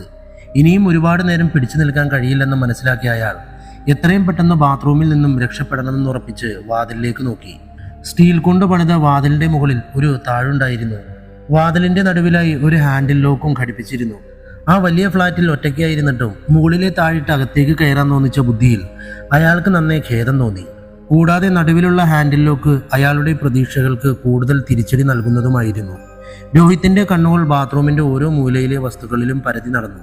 പെട്ടെന്നായിരുന്നു ഒരു മൂലയിൽ കുത്തനെ ചാരി വെച്ചിരുന്ന ക്ലോസറ്റ് കഴുകുന്ന ബ്രഷ് അയാളുടെ ശ്രദ്ധയിൽപ്പെട്ടത്. രോഹിത്തിന്റെ കണ്ണുകൾ വിടർന്നു. അയാൾ കൈ നീട്ടി അതിനെ എത്തിപ്പിടിക്കാൻ ശ്രമിച്ചു. പക്ഷെ ആ വസ്തു അയാളിൽ നിന്നും അരക്കൈ അകലെയായിരുന്നു. തന്റെ കാലുകൾക്ക് സ്വാധീനമുണ്ടായിരുന്നെങ്കിൽ നിഷ്പ്രയാസം അത് തന്റെ കൈപ്പിടിയിൽ ഒതുങ്ങുമായിരുന്നു എന്ന് അയാൾ വെറുതെ ചിന്തിച്ചു. മാംസപിണ്ഡമായ കാലുകളിലേക്ക് നോക്കി നെടുവീർപ്പിട്ടു. എന്നാൽ പിന്മാറാൻ തയ്യാറല്ലാതിരുന്ന രോഹിത് ഏത് വിധേനയും അതിനെ കൈക്കലാക്കാൻ ഉപായം ആലോചിച്ച് കണ്ണുകളടച്ചു. പെട്ടെന്നാണ് ഫ്ലാഷ് ടാങ്കിന് മുകളിലെ അടപ്പ് അയാളുടെ ശ്രദ്ധയിൽപ്പെട്ടത്. രോഹിത് തലചരിച്ച് മുകളിലേക്ക് നോക്കി കൈ പൊക്കി അതിനെ വലിച്ചു. ആ വസ്തു നിഷ്പ്രയാസം അയാളുടെ കയ്യിൽ പോന്നു. സമയം കളയാതെ അത് കൈപ്പിടിയിൽ ഒതുക്കി മൂലയിൽ വെച്ചിരുന്ന ബ്രഷിലേക്ക് നീട്ടി. ചതുരാകൃതിയിലുള്ള ആ അടപ്പ് ബ്രഷിൽ തട്ടിയതും അയാളുടെ ചുണ്ടിൽ ആദ്യമായി ഒരു ചെറു പുഞ്ചിരി വിടർന്നു. രോഹിത് വളരെ സൂക്ഷിച്ച് അതിനെ നിലത്തിലൂടെ വലിച്ച് കൈക്കലാക്കി. അയാൾ ബ്രഷ് കയ്യിൽ പിടിച്ച് അതിലേക്ക് തന്നെ രൂക്ഷമായി നോക്കി. രോഹിത് കൈ നിലത്തുകുത്തി പതിയെ നീങ്ങാൻ ശ്രമിച്ചു. ടൈലിൽ വെള്ളം വീണ് നനഞ്ഞിരുന്നത് കൊണ്ട് തന്നെ വിചാരിച്ചതിലും വേഗം തന്നെ ആ ശരീരം നിലത്ത് തെന്നി നീങ്ങി. വളരെ പ്രയാസപ്പെട്ട് ദേഹം വാതിലിന്റെ അടുത്ത് ചുവരിൽ ചാരി വെച്ചു. ദേഹം ഒന്ന് അനങ്ങിയതും വയറിലെ പേശികൾ വലിഞ്ഞു മുറുകി മുറിവിൽ നിന്നും വീണ്ടും രക്തം ഒലിക്കാൻ തുടങ്ങിയിരുന്നു. രോഹിത് ലൂസായിരുന്ന തുണി ഒന്നുകൂടെ മുറുക്കി കെട്ടി. അതിയായ വേദന കടിച്ചമർത്തിയ അയാൾ കണ്ണും പല്ലും ഒരുപോലെ ഇറുക്കി അടച്ചു. നിമിഷങ്ങൾക്കകം അയാൾ കണ്ണു തുറന്നു. നിലത്ത് വെച്ച ബ്രഷ് കയ്യിലേക്കെടുത്ത് മുകളിലേക്ക് നോക്കി. താൻ ഭയപ്പെട്ടതുപോലെ തന്നെ ബ്രഷിന് എത്തിപ്പെടാവുന്നതിലും ദൂരെയാണ് മുകളിലെ താഴെന്ന് അയാൾ മനസ്സിലാക്കി. രോഹിത് തൊട്ടടുത്തുണ്ടായിരുന്ന പ്ലാസ്റ്റിക് ബക്കറ്റിലേക്ക് നോക്കി. അതിന്റെ ഇരുമ്പുപിടി അയാൾക്ക് വീണ്ടും പ്രതീക്ഷ നൽകി. ബ്രഷും ബക്കറ്റിന്റെ ഇരുമ്പുപിടിയും തമ്മിൽ കൂട്ടിക്കെട്ടിയാൽ അത് മുകളിലെ താഴിലേക്ക് എത്തുമെന്ന് അയാൾ മനസ്സിൽ കണക്ക് കൂട്ടി തീർച്ചപ്പെടുത്തി. രോഹിത് കയ്യകലം മാത്രം ദൂരെ കിടന്ന ബക്കറ്റ് അടുത്തേക്ക് നീക്കി. തൊട്ടടുത്തെത്തിയ ബക്കറ്റിന്റെ പിടി ശക്തിയായി പിടിച്ചു വലിച്ചു. എന്നാൽ വാങ്ങിയ അന്നു മുതൽ ഒരിക്കൽ പോലും പിടിയിൽ പിടിച്ച് പൊക്കാത്തതിനാലും നിരന്തരമായി വെള്ളം തട്ടിയതിനാലും അതിന്റെ അഗ്രം തുരുമ്പ് പിടിച്ച് പ്ലാസ്റ്റിക്കിൽ പറ്റിപ്പിടിച്ച് നിൽക്കുകയായിരുന്നു. അയാൾ ക്ഷമ നശിച്ച് ബക്കറ്റിലെ വെള്ളം പുറത്തേക്ക് മറിച്ചു. ജലം വമ്പിച്ച ആവേശത്തോടെ 4 പാട് മുഴുകി ചുവരിൽ തട്ടി ഓളം തള്ളി. രോഹിത് കാലിയായ ബക്കറ്റ് കയ്യിലെടുത്ത് അതിന്റെ പിടിയിൽ പിടുത്തമിട്ട് 2 കൈകൊണ്ടും ശക്തിയായി വലിച്ച് പിടി വേർപെടുത്തിയെടുത്തു. കയ്യിൽ കിട്ടിയ റാ പോലുള്ള ഇരുമ്പ് കമ്പി നിവർത്താതെ രക്ഷയില്ലെന്ന് തോന്നിയ അയാൾ അതിനെ നിവർത്താൻ വഴി തേടി. രോഹിത് ആ കമ്പി നിലത്ത് വെച്ച് ശക്തിയായി മുകളിൽ കൈ വെച്ചമർത്തി. അയാൾ മനസ്സിൽ കണക്ക് കൂട്ടിയ പോലെ തന്നെ കമ്പി ലേശം നിവർന്നു. തൃപ്തനാവാതെ അയാൾ വീണ്ടും ആഞ്ഞമർത്തി. കമ്പി അല്പം കൂടി നിവർന്ന് ഏകദേശം നീളം വെച്ചു. രോഹിത് ബ്രഷും കമ്പിയും കൂടി ചേർത്ത് വെച്ച് നീളം പരിശോധിച്ചു. അതയാൾക്ക് തൃപ്തി നൽകുന്നതായിരുന്നു. കൂടുതൽ ചിന്തിക്കാതെ തന്നെ അവയെ കൂട്ടിക്കെട്ടാൻ അയാൾ തീരുമാനിച്ചു. രോഹിത് തലയിൽ കിട്ടിയ തുണി കെട്ടഴിച്ചു. മുറിവിന് ചുറ്റുമുള്ള മുടിയിലുണ്ടായിരുന്ന രക്തം തുണിയിൽ പറ്റിപ്പിടിച്ചിരുന്നു. തുണി വലിച്ചതും മുട്ടിപ്പിടിച്ച മുടിയുടെ ഒന്നാകെ തലയോട്ടിയിലെ മുറിവിന് ചുറ്റിൽ നിന്നും വലിഞ്ഞു. പറഞ്ഞറിയിക്കാൻ കഴിയാത്ത നോവ് വീണ്ടും അയാളെ കീറി മുറിച്ചു. വേദനയിൽ നിന്നും അല്പം ആശ്വാസം കിട്ടിയതും അയാൾ അതീവ ജാഗ്രതയോടെ ഓരോ മുടിനാരും വേർപെടുത്തി തുണി ഊരിയെടുത്ത തുണി കൊണ്ട് നേരത്തെ തയ്യാറാക്കി വെച്ചിരുന്ന കമ്പിയും ബ്രഷും കമ്പി മേലെയും ബ്രഷ് താഴെയുമായി കൂട്ടിക്കെട്ടിയതും അതൊരു നീളമുള്ള വടി പോലെ രൂപപ്പെട്ടു. അതിന്റെ ഉറപ്പ് പരിശോധിച്ച അയാൾ പതിയെ വടി മേലേക്ക് ഉയർത്തി. പക്ഷെ താൻ ഉദ്ദേശിച്ചതിനേക്കാൾ നിലവാരം കുറഞ്ഞതായിരുന്നു ആ ഏച്ചുകെട്ടലെന്ന് കയ്യിലൊതുങ്ങാതെ വായുവിൽ ആടിയുലയുന്ന വടി കണ്ടതും അയാൾക്ക് മനസ്സിലായി. ബക്കറ്റ് പിടിയുടെ വളഞ്ഞ അഗ്രം മുകളിലെ ലോക്കിൽ തട്ടിച്ച് മെല്ലെ താഴിന്റെ നോബ് താഴേക്ക് വലിക്കാൻ തുടങ്ങി. എന്നാൽ കമ്പി ലോക്കിൽ തട്ടി തെറിക്കുകയും ശബ്ദമുണ്ടാവുന്നത് വെച്ചാൽ പ്രത്യേകിച്ച് ഫലമുണ്ടായില്ല. അയാൾ വീണ്ടും ശ്രമിച്ചു. നിരന്തരമായുള്ള ശ്രമങ്ങളുടെ ബാക്കി പത്രമെന്നോണം കൂട്ടിക്കെട്ടിയ തുണി അയിഞ്ഞു പോവുകയും കമ്പിയും ബ്രഷും വേർപെട്ട് അയാളുടെ ദേഹത്ത് തന്നെ പതിക്കുകയും ചെയ്തു. എന്നാൽ അയാൾക്ക് ചെറിയൊരു പ്രതീക്ഷ നൽകിക്കൊണ്ട് താഴെ ചെറുതായൊന്ന് താഴുകയും ചെയ്തു. പെട്ടെന്നായിരുന്നു അയാൾ ഏറെ നേരമായി ഭയപ്പെട്ടിരുന്ന സംഭവം നടന്നത്. പുറത്തേക്ക് പാഞ്ഞുപോയ എലി വീണ്ടും പ്രത്യക്ഷപ്പെട്ടിരിക്കുന്നു. ആ ജീവി ജനൽപ്പടിയിൽ നിന്നുകൊണ്ട് വീണ്ടും ക്യാബിനിലേക്ക് തന്നെ മിഴി വായിച്ചു. അയാളുടെ ഹൃദയം വീണ്ടും ദ്രുതഗതിയിൽ മിടിച്ചു. നെറ്റിയിൽ നിന്നും കുമിള കണക്കെ പൊടിഞ്ഞ വിയർപ്പുതുള്ളികൾ ഓരോന്നായി താഴേക്കൊഴുകി. ചുണ്ടുകൾ വിറച്ചു. കൈകളുടെ വെള്ളത്തിൽ കുതിർന്ന ചർമ്മം നിലത്തെന്തോ പരതി ഇഴഞ്ഞു നടന്നു. അത് നിലത്ത് കിടന്നിരുന്നൊരു കുപ്പിയിൽ തട്ടി. അയാൾ കണ്ണ് പിൻവലിക്കാതെ തന്നെ ആ കുപ്പി കയ്യിലെടുത്തു. ഹാർപ്പിക്കിന്റെ ചുവന്ന ബാത്റൂം ക്ലീനറിന്റെ കുപ്പിയായിരുന്നു അത്. രോഹിത് അതിന്റെ മൂടി തുറന്നതും ഉള്ളിലെ ദ്രാവകത്തിന്റെ രൂക്ഷഗന്ധം മുറിയിൽ പടർന്നു. എലി വീണ്ടും പഴയ സഞ്ചാരപാതയിലൂടെ നടന്നു തുടങ്ങി. ആ ജീവി കൂടുതൽ ധൈര്യം സംഭരിച്ചതായി അയാൾക്ക് തോന്നി. രോഹിത് കുപ്പിയിലെ ദ്രാവകം അതിന് മേലേക്കെറിഞ്ഞു. അതിവേഗം പാഞ്ഞ കുറിയ ജീവി ആ ആക്രമണത്തിൽ നിന്നും തല നാരിഴയ്ക്ക് രക്ഷപ്പെട്ടു. കലി പൂണ്ട അയാൾ കുപ്പി ഒന്നാകെ ചുവരിന് മേലേക്കെറിഞ്ഞു. നിർഭാഗ്യവശാൽ കുപ്പി ചുവരിൽ തട്ടി അയാൾക്ക് നേരെ തന്നെ തെറിക്കുകയും അതിന്റെ ഉള്ളിലെ രാസപദാർത്ഥം തട്ടിമാറ്റും മുന്നേ അയാളുടെ മുഖത്തേക്ക് പതിക്കുകയും ചെയ്തു. മുഖത്തേക്ക് തെറിച്ച തുള്ളികൾ അയാളുടെ നഗ്നമായ ഇടത്തെ കണ്ണിലേക്ക് പടർന്നു കയറി. അതിയായ നീറ്റലിൽ മലക്കം പറഞ്ഞ രോഹിത് കൈ ശക്തിയായി കണ്ണിൽ വെച്ചടച്ചു. ചൂടും പുകച്ചിലും സഹിക്കാനാവാതെ അയാൾ ടാപ്പ് തുറന്ന വെള്ളം കയ്യിലെടുത്ത് കണ്ണിൽ പൊത്തിപ്പിടിച്ചു. ശമനമില്ലാതെ നേരിയ കണ്ണിലേക്ക് വീണ്ടും വീണ്ടും വെള്ളമൊഴിച്ചും പൊത്തിപ്പിടിച്ചും വിരളി പൂണ്ട അയാൾ ഉറക്കെ കരഞ്ഞു. വെള്ളം വീണ് തണുത്തതും നേരിയ ആശ്വാസം തോന്നിയ അയാൾ പതുക്കെ കൈ കണ്ണിൽ നിന്ന് മാറ്റി അതിനു മേലെ കൂടി കൈയോടിച്ചു. ഒരു നാരങ്ങാ വലുപ്പത്തിൽ മാതളം പോലെ ചുവന്ന കണ്ണും വിങ്ങി വീർത്ത പോളകളും കാഴ്ചയെ നശിപ്പിച്ച് പൊങ്ങി നിൽക്കുകയായിരുന്നു.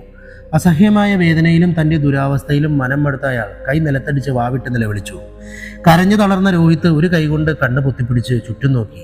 പാതി കാഴ്ചയിൽ തന്നെ നോക്കിയിരിക്കുന്ന എലിയെ കണ്ടതും അതിനെ പച്ചയ്ക്ക് തീ കൊളുത്താനുള്ള ദേഷ്യം അയാളിൽ ഉടലെടുത്തു. അരയ്ക്ക് താഴെ തളർന്ന് തലയും വയറും കീറി ഒറ്റക്കണ്ണിന്റെ കാഴ്ചയും നഷ്ടപ്പെട്ട് ദേഹമാസകലം വേദനയും നീറ്റിലും പേറി മരണത്തോട് മല്ലടിക്കുന്ന ആ ജീവൻ സകല ദൈവങ്ങളെയും വിളിച്ചു പ്രാർത്ഥിച്ചു. അയാൾ എലിയെ നോക്കി ശക്തിയായി ആർത്തു. ബാത്റൂമിലെ ലൈറ്റുകൾ മിന്നിത്തെളിഞ്ഞു. പകച്ചുപോയ എലി വാരി ചുരുട്ടി കണ്ണടച്ചു തുറന്നു.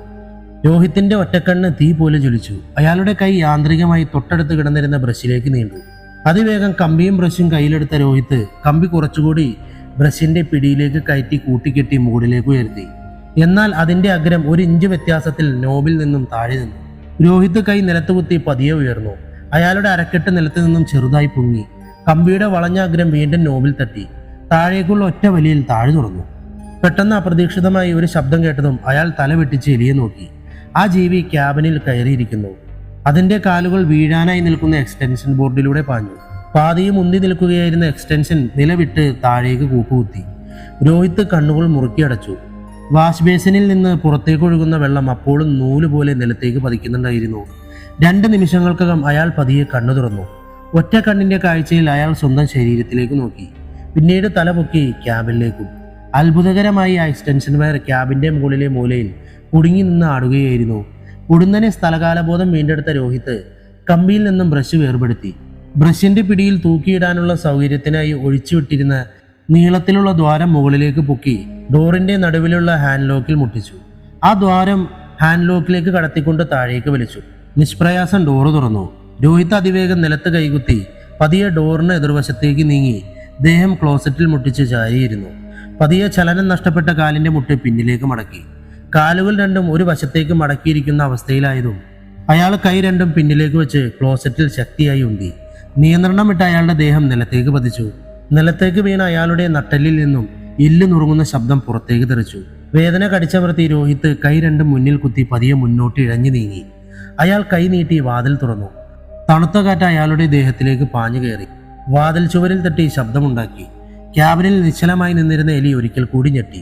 അതിന്റെ കാലുകൾ വീണ്ടും ജീവൻ വെച്ചു. രോഹിത് അതിവേഗം മുന്നോട്ട് നീങ്ങി. അയാളുടെ അരയ്ക്കപ്പുറം പുറത്തേക്കെത്തി. എലി ജീവഭയത്താൽ പാഞ്ഞു. അതിന്റെ കാലുകൾ തങ്ങി നിൽക്കുന്ന എക്സ്റ്റൻഷൻ വയറിൽ പതിഞ്ഞു. വയർ നിലവിട്ട് വാഷ് ബേസിനിലെ വെള്ളത്തിലേക്ക് വീണു. രോഹിത്തിന്റെ കാലുകൾ ബാത്റൂമിന്റെ ഡോർ കടന്ന് പുറത്തേക്ക് വലിഞ്ഞു. ക്യാബിനിൽ കൂടി ഓടി ചുവരിലേക്ക് ചാടാൻ ശ്രമിച്ച എലി പെട്ടെന്ന് നിയന്ത്രണം നഷ്ടപ്പെട്ട് വാഷ് ബേസിനിലേക്ക് വീണു. പുറത്തിറങ്ങിയ രോഹിത് ബാത്റൂമിന്റെ മുന്നിൽ വിരിച്ചിരുന്ന തുണിയുടെ മാറ്റ് കൊണ്ട് വെള്ളം തുടച്ചു മാറ്റി. എക്സ്റ്റൻഷൻ ബോർഡും എലിയും ഒരേ സമയം വെള്ളത്തിലേക്ക് പതിച്ചു. ഇലക്ട്രിക് ഷോക്ക് വെള്ളത്തിൽ പടർന്നു. എലി വെള്ളത്തിനുള്ളിലേക്ക് അഴിഞ്ഞു. ആന്തരിക അവയവങ്ങൾ കത്തിത്തീർന്ന എലി ചത്തുമലച്ച് വെള്ളത്തിൽ പൊങ്ങി. വാഷ് ബേസിനിൽ നിന്നും വൈദ്യുതി വഹിച്ചുകൊണ്ട് വെള്ളം നൂലുപോലെ പുറത്തേക്ക് ഒഴുകി. ദേഹം മുഴുവനും ചോരയൊലിപ്പിച്ച അവശനായി ഒറ്റയ്ക്കൊരു യുദ്ധം ജയിച്ച രാജാവിനെ പോലെ അയാൾ നിലത്ത് മലർന്നു കിടന്ന് ശ്വാസം വലിച്ചു. ബാൽക്കണിയുടെ തുറന്നിട്ട വാതിലിലൂടെ അകത്തേക്ക് പ്രവേശിച്ച ഇളം കാറ്റ് അയാളുടെ രക്തത്തെ മരവിപ്പിച്ചു. വെള്ളത്തിൽ കുതിർന്ന ദേഹം ടൈലിൽ കിടന്ന് ആലില പോലെ വിറച്ചു. ചുണ്ടുകൾ വിറച്ചും പല്ലുകൾ കൂട്ടിമുട്ടിയും കൈകൾ നെഞ്ചിൽ വെച്ച് കോച്ചി പിടിച്ചു കിടക്കുന്ന രോഹിത് പതിയെ കൈകുത്തി ഇഴഞ്ഞു നീങ്ങി സോഫയുടെ അടുത്തെത്തി. അയാളുടെ കൈ നെഞ്ചിൽ നിന്നും വിറച്ചുകൊണ്ട് പൊങ്ങി. സോഫയുടെ മേൽ ആവരണം ചെയ്തു വെച്ചിരുന്ന തുണി വലിച്ചെടുത്ത് മാറോടണച്ചു. അയാളുടെ ദേഹം അപ്പോഴും വിറയ്ക്കുന്നുണ്ടായിരുന്നു. ശരീരത്തിൽ നിന്നും മൂർന്നിറങ്ങിയ ജലകണങ്ങൾ ചുറ്റും ചുവന്ന നിറത്തിൽ പരന്നിരുന്നു. രോഹിത്തിന്റെ കണ്ണുകൾ പതിയെ അടഞ്ഞു തുടങ്ങി. പൊടുന്നനെ അയാളുടെ മനസ്സിൽ മായാദൃശ്യങ്ങൾ ഓരോന്നായി തലപൊക്കി. ചുറ്റും വെള്ള നിറം തിങ്ങി നിറഞ്ഞ അന്തരീക്ഷത്തിൽ നൂലിഴകളുടെ ബന്ധമില്ലാതെ പരസ്പരം വാരിപ്പുണരുന്ന രണ്ട് ശരീരങ്ങൾ. അവയുടെ മൃദുവായ ചൂടും ചർമ്മവും അഗാധമായ സ്നേഹത്തോടെ തമ്മിൽ ഉരയുകയാണ്.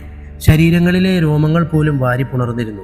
ചുണ്ടുകൾ ശങ്കയില്ലാതെ മറ്റൊന്നിലേക്ക് ചേക്കേറുകയായിരുന്നു. ആനന്ദത്തിന്റെ അത്യുന്നതിയിൽ സ്ത്രീ ശരീരത്തിലെ മനോഹരമായ കണ്ണുകൾ പതിയെ അടഞ്ഞു. ഉടനെ അവളുടെ കൺമശി പുരണ്ട കൺവീലികളെ അടർത്തി രക്തം വിരാമമില്ലാതെ പുറത്തേക്കൊഴുകി. കടും ചുവപ്പ് നിറത്തിൽ കറുത്തിരുണ്ട രക്തം പരസ്പരം ചുംബിക്കുന്ന ചുണ്ടുകൾക്കിടയിലൂടെ ഒഴുകി. ഉമിനീരുകൾക്കിടയിൽ കെട്ടിപ്പിണയുന്ന നാവുകളിൽ രക്തത്തിന്റെ കൈപ്പരസം പുരണ്ടതും അയാളുടെ കണ്ണുകൾ മലർക്കെ തുറക്കപ്പെട്ടു. അയാൾ നോക്കി നിൽക്കെ സ്ത്രീയുടെ തലയ്ക്ക് പിന്നിൽ വലിയൊരു മുറിവ് രൂപപ്പെട്ടു. ഈറനോടെ അഴിഞ്ഞു വീണിരുന്ന അവളുടെ മുടിയിഴകളിലൂടെ കറുത്ത രക്തം നഗ്നമായ മുതുകിനെ ചുവപ്പിച്ചുകൊണ്ട് താഴേക്കൊഴുകി നിതംബത്തിലൂടെ ഇരുതുടയിലും പരന്നൊഴുകി. അവളുടെ ശരീരത്തിൽ ചുറ്റിപ്പിടിച്ചിരുന്ന അയാളുടെ കയ്യിൽ നനവും വഴുക്കലും അനുഭവപ്പെട്ടു. അയാൾ കൈ കണ്ണിന് നേരെ പിടിച്ചു. കട്ട പിടിച്ച രക്തം കൈയിലൂടെ ഒഴുകുന്നത് അയാൾ ഭയത്തോടെ നോക്കി നിന്നു. പൊടുന്നനെ കയ്യിൽ പറ്റിപ്പിടിച്ചിരിക്കുന്ന രക്തം ചൂടേറ്റ് ഉണങ്ങിപ്പിടിച്ചു. പെട്ടെന്നതൊരു കരിക്കട്ടയായി മാറി. ദേഹം മുഴുവനും ചോരയേൽപ്പിച്ച അവൾ പിന്നിലെ അഗാധ ഗർത്തത്തിലേക്ക് മലർന്നു വീണു. അവളുടെ കണ്ണുകളിൽ നിന്നും രക്തം ഭ്രാന്തമായി പുറത്തേക്കൊഴുകി. അയാൾ വീണ്ടും തന്റെ കയ്യിലേക്ക് നോക്കി. കരിക്കട്ട പോലെ പതിയെ ഇളം തളിരുകളുള്ള വള്ളികൾ പടർന്നു കയറി. വള്ളിയിൽ നിറയെ ഭംഗിയുള്ള വെളുത്ത പുഷ്പങ്ങൾ വിരിഞ്ഞു. അതിന്റെ മുകളിൽ തുള്ളി തുള്ളിയായി രക്തം വീണ് ചിതറിയിരിക്കുന്നു. ആ കാഴ്ച കണ്ട അയാൾ ആർത്തു ചിരിച്ചു. ഗർത്തത്തിലേക്ക് വീഴുന്ന അവളെ നോക്കി. നോട്ടം ആഴത്തിലേക്ക് പോകവേ അവളുടെ ദേഹവും കണ്ണിൽ നിന്നും മാഞ്ഞു തുടങ്ങി. പെട്ടെന്ന് അയാളുടെ തലയ്ക്ക് പിന്നിൽ കറുത്ത മുടിനാരുകൾക്കിടയിൽ ഒരു താക്കോൽ ദ്വാരം രൂപപ്പെട്ടു. ഇരുട്ടിൽ നിന്നും ദ്വാരത്തിനേക്കാൾ വലിപ്പമുള്ള സ്വർണ്ണ നിറത്തിലുള്ള താക്കോൽ അതിന്റെ ഉള്ളിലേക്ക് കയറി. താക്കോൽ പഴുതിൽ നിന്നും ചാവി തിരിയുന്നതിന്റെയും ലോക്ക് തുറക്കുന്നതിന്റെയും ഭയാനകമായ ശബ്ദം പുറത്തേക്കൊഴുകി. തലയ്ക്കുള്ളിൽ പതിഞ്ഞ സ്വരത്തിൽ സ്ത്രീ ശബ്ദം മുറവിളി കൂട്ടിക്കൊണ്ടേയിരുന്നു. ആ ശബ്ദം അസഹനീയമായതും അയാൾ അതിശക്തിയായി തലയിലമർത്തി ആർത്തു കരഞ്ഞു. രോഹിത് പതിയെ സ്വപ്നത്തിൽ നിന്നും ഞെട്ടിയുണർന്നു. അപ്പോഴും അയാൾ തലയിൽ കൈ ചേർത്ത് ആർക്കുകയായിരുന്നു. ഉടനെ സ്ഥലകാലബോധം വീണ്ടെടുത്തയാൾ കണ്ണുപൊത്തി ഏങ്ങിക്കരഞ്ഞു. പെട്ടെന്നായിരുന്നു മെയിൻ ഡോറിന്റെ വാതിൽ പഴുതിലേക്ക് ചാവി കയറുന്ന ശബ്ദം ആ മുറിയിൽ മാറ്റുകൊണ്ടത്. രോഹിത് ഒന്ന് ഞെട്ടി കഴുത്ത് തിരിച്ച് വാതിലിന്റെ നേരെയാക്കി. അയാളുടെ ഖണ്ഡനാളത്തിലൂടെ ഉമിനീരിറങ്ങി സ്വരനാളപാളി ഉയർന്നു പൊങ്ങി. എന്തിനെയോ ഭയപ്പെടുന്നത് പോലെ അയാളുടെ കണ്ണുകൾ തിളങ്ങി. പെട്ടെന്ന് ചാവി തിരിയുന്നതിൻ്റെയും ലോക്ക് ഹാൻഡിൽ താഴേക്ക് അമരുന്നതിൻ്റെയും ശബ്ദമുയർന്നു. രോഹിത് കണ്ണെടുക്കാതെ വാതിലിലേക്ക് നോക്കി. വാതിൽ മലർക്കെ തുറന്നു. ഇരുണ്ട മുറിയിലേക്ക് പുറത്തുനിന്ന് നേർത്ത പ്രകാശം ഒരു മനുഷ്യന്റെ നിഴലിനെ കൂട്ടുപിടിച്ച് പ്രവേശിച്ചു. സ്കൈ ഹൈ അപ്പാർട്ട്മെന്റിലെ 16 മുറിയുടെ വാതിൽ വീണ്ടും അടയ്ക്കപ്പെട്ടു. അകത്തേക്ക് കയറിയ അയാൾ തലയിലെ തൊപ്പി നേരെയാക്കി പതിയെ മുന്നോട്ട് നടന്നു. രോഹിത് അയാളെ തന്നെ നോക്കി. എന്നാൽ അയാൾ രോഹിത്തിനെ ശ്രദ്ധിക്കാതെ മുന്നോട്ട് നീങ്ങി അടുക്കളയിലേക്ക് പ്രവേശിച്ചു. അയാളുടെ കനമുള്ള ബൂട്ടിന്റെ ശബ്ദം ടിവിയുടെ ശബ്ദത്തിന്റെ ഇടയിലും മുറിയിൽ മാറ്റലി കൊണ്ടു. അടുക്കളയിലെത്തിയ അയാൾ ഫ്രിഡ്ജിന്റെ ഡോർ തുറന്നു. അതിന്റെ ഉള്ളിലെ മഞ്ഞപ്രകാശത്തിൽ കുറ്റിത്താടിയുള്ള അയാളുടെ ചാരനിറത്തിലുള്ള ടീഷർട്ടും കറുത്ത ജീൻസും പാൻറ്റും തെളിഞ്ഞു. അയാൾ ഫ്രീസറിൽ സൂക്ഷിച്ചിരുന്ന ഐസ്ക്രീം കപ്പും താഴെ നിലയിൽ നിന്നും പാൽക്കുപ്പിയും കയ്യിലെടുത്തു. ശേഷം അടുക്കളയിലെ ഷെൽഫുകൾ പരതി ഭക്ഷണ സാധനങ്ങൾ ഓരോന്നായി കൈക്കലാക്കി. അവ കക്ഷത്തിലും കയ്യിലും വെച്ച് ടിവിയുടെ മുന്നിലെ സോഫയിൽ വന്നിരുന്നു. കൈയെത്തും ദൂരത്തുണ്ടായിരുന്ന റിമോട്ട് കയ്യിലാക്കി അയാൾ TV ചാനൽ ഓരോന്നായി മാറ്റിക്കൊണ്ട് മുന്നിലെ ഭക്ഷണങ്ങൾ ഓരോന്നായി അകത്താക്കാൻ തുടങ്ങി. ഇതെല്ലാം സൂക്ഷ്മമായി നിരീക്ഷിച്ചുകൊണ്ട് നിലത്ത് സഹായത്തിനായി നിലവിളിച്ചുകൊണ്ടിരുന്ന രോഹിത്തിന്റെ കരച്ചിൽ അയാൾ മനഃപൂർവ്വം നിരാകരിച്ചു. മലർന്നു കിടന്നിരുന്ന രോഹിത്ത് കൈ നിലത്ത് കുത്തി പതിയെ കമിഴ്ന്നു. എന്നാൽ അയാളുടെ ബലഹീനമായ കാലുകൾ അപ്പോഴും കമിഴ്ന്നു തന്നെ കിടക്കുകയായിരുന്നു. രോഹിത്ത് കൈ പിന്നിലേക്ക് എത്തിച്ചിട്ട് മുട്ടുവരെയുള്ള നിക്കറിൽ പിടിച്ച് കാലുകൾ തിരിച്ചു. ശരീരം മുഴുവനും നിലത്തിനോട് അഭിമുഖമാക്കി അയാൾ പതിയെ കൈമുട്ടുകുത്തി മുന്നോട്ട് നീങ്ങി. അയാൾ അപ്പോഴും ടി വിയിൽ ഓടിക്കൊണ്ടിരുന്ന ജാക്കി ചാൻ സിനിമയിൽ ലയിച്ചിരിക്കുകയാണ്. രോഹിത്ത് തന്റെ ശരീരം വളരെ വേദനയോടെ സഹായത്തിനായി കേണ് ചലിപ്പിക്കുകയാണ്. വളരെ പണിപ്പെട്ട അയാൾ അവസാനം സോഫയ്ക്ക് അരികിലെത്തി. സോഫയിലിരുന്ന് കാലുകൾ നിലത്തുറപ്പിച്ച് ശരീരം മുന്നോട്ടാഞ്ഞ് മുന്നിലെ ടേബിളിൽ നിന്നും ഐസ്ക്രീം കോരി തിന്നുന്ന തിരക്കിലായിരുന്നു അയാൾ. അതിൻ്റെ ഇടയിൽ തന്നെ സിനിമയ്ക്കുള്ളിലെ സംഘട്ടന രംഗത്തിലെ തമാശ കണ്ട് ആർത്ത് ചിരിക്കുന്നുമുണ്ടായിരുന്നു അയാൾ. പ്ലീസ് എന്നെ രക്ഷിക്ക്, ഹെൽപ്പ് മീ പ്ലീസ്, ഞാൻ മരിച്ചു പോകും, എന്നെ രക്ഷിക്ക്. സോഫയുടെ താഴെ എത്തിയ രോഹിത്ത് അയാളുടെ കാലിൽ പിടുത്തമിട്ട് കുലുക്കിക്കൊണ്ട് പറഞ്ഞു. അയാൾ അപ്പോഴും ടി വിയിലേക്ക് തന്നെ നോക്കിക്കൊണ്ട് ആർത്ത് ചിരിക്കുകയാണ്. അയാൾ മുന്നിലെ പാൽക്കുപ്പി വായിലേക്ക് കമഴ്ത്തി വീണ്ടും അതേ ഇരുത്തം തുടർന്നു. രോഹിത്ത് വീണ്ടും അയാളുടെ കാലുകൾ കുലുക്കിക്കൊണ്ട് കേണു. എന്നാൽ അയാളിൽ അല്പം പോലും ചലനം സൃഷ്ടിക്കാൻ കഴിയാതിരുന്ന രോഹിത്ത് അയാളുടെ കാല് കടിച്ചു പറിച്ചു. ഇറച്ചിയിലേക്ക് ആഴ്ന്നിറങ്ങിയ പല്ലിന്റെ വേദനയിൽ അയാൾ രോഹിത്തിന്റെ മുടിയിൽ കുത്തിപ്പിടിച്ചു. അതീവ വേദനയിൽ കരഞ്ഞ രോഹിത്തിനോട് തെല്ലും കരുണ തോന്നാത്ത അയാൾ അവനെ മുടിയിൽ പിടിച്ച് മേലേക്ക് വലിച്ചു. ആർത്തു കരഞ്ഞ രോഹിത്ത് കൈകൾ നിലത്തുകുത്തി പതിയെ പൊങ്ങി. സോഫയുടെ പൊക്കത്തിൽ മുഖം പൊങ്ങിയ രോഹിത്തിന് നേരെ അയാൾ മുഖം കൊണ്ടുവന്നു. പെട്ടെന്ന് ടി വിയിലെ വെളിച്ചത്തിൽ അയാളുടെ മുഖം തെളിഞ്ഞു. രോഹിത്തിന്റെ അതേ മുഖമുള്ളയാൾ, അണുവിട അയാളിൽ നിന്ന് വ്യത്യാസമില്ലാത്ത മുഖം. രോഹിൻ പ്ലീസ് എന്നെ രക്ഷിക്കേ, രോഹിത്ത് വേദന കടിച്ചു പിടിച്ചുകൊണ്ട് പറഞ്ഞു. നിന്റെ കണ്ണുകളിൽ മരണഭയം പടർന്നിരിക്കുന്നു സോദര. രോഹിൻ അയാളുടെ കണ്ണിലേക്ക് നോക്കി ആർത്തി ചിരിച്ചു. അവസാനമായി നമ്മളിൽ ഒരുവന്റെ കയ്യിൽ കിടന്നു പിടഞ്ഞപ്പോൾ ഇതേ ഭയമായിരുന്നു നിരഞ്ജനയുടെ കണ്ണുകളിലും ഉണ്ടായിരുന്നത്. നിനക്ക് ഓർമ്മയുണ്ടോ രോഹിത്? പ്ലീസ് എന്നെ രക്ഷിക്കൂ രോഹിൻ, എൻ്റെ ശരീരത്തിൽ നിന്നും ഒരുപാട് രക്തം വാർന്നുപോയി. എന്നെ പെട്ടെന്ന് ആശുപത്രിയിൽ എത്തിക്കില്ലെങ്കിൽ ഞാൻ മരിച്ചു പോകും.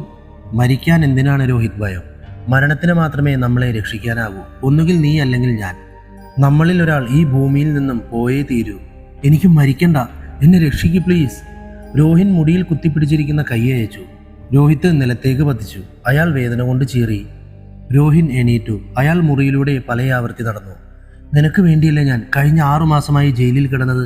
നീയല്ലേ അവളെ കൊന്നത്? എന്തിനു വേണ്ടിയായിരുന്നു? ഇല്ല, ഞാനല്ല, ഞാൻ അവളെ കൊന്നിട്ടില്ല.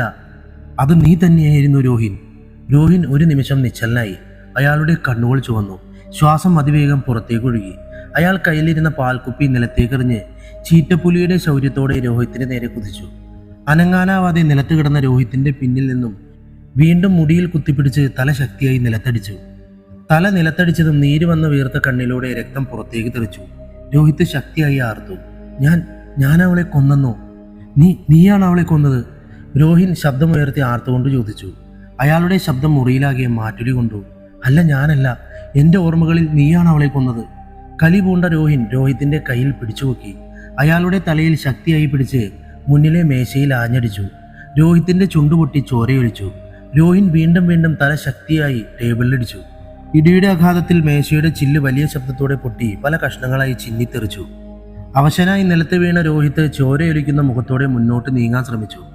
അയാളുടെ ചുണ്ടിൽ നിന്നും നൂലുപോലെ ഊർന്നിറങ്ങിയ രക്തം കലർന്ന ഉമിനീര് നിലത്ത് വീണ് തളം കെട്ടി. കൈകൾ നിലത്തുകുത്തിയ രോഹിത്ത് ആ ദ്രാവകത്തിൽ വഴുകി നിലത്തേക്ക് തന്നെ വീണു. അയാൾ വീണ്ടും കൈകൾ മടക്കി നിലത്തൂടെ നിരങ്ങി നീങ്ങാൻ ശ്രമിച്ചു. ആ കാഴ്ച കണ്ട അരിശം പൂണ്ട രോഹിൻ തൊട്ടടുത്തുണ്ടായിരുന്ന കസേര കയ്യിലെടുത്ത് രോഹിത്തിന്റെ പുറത്ത് ആഞ്ഞടിച്ചു. എല്ലും നുറുങ്ങുന്ന വേദനയിൽ അലറിക്കരഞ്ഞ അയാളുടെ വായിൽ നിന്നും രക്തം പുറത്തേക്ക് തെറിച്ചു. രോഹിത്ത് കൈ ശക്തിയായി നിലത്തടിച്ച് കരഞ്ഞു. രോഹിൻ കസേര പിന്നോട്ട് വലിച്ചെറിഞ്ഞു. മരം കൊണ്ട് പണിത ആ ഉപകരണം ഭിത്തിയിലിടിച്ച് താഴേക്ക് വീണു. അയാൾ നിലവിളിച്ചുകൊണ്ടിരുന്ന രോഹിത്തിന്റെ പുറത്തു കയറി കൈകൊണ്ട് വായ പൊത്തിപ്പിടിച്ചു. രോഹിത്തിന്റെ അർത്ഥനാദത്തിന് ശബ്ദം കുറഞ്ഞു.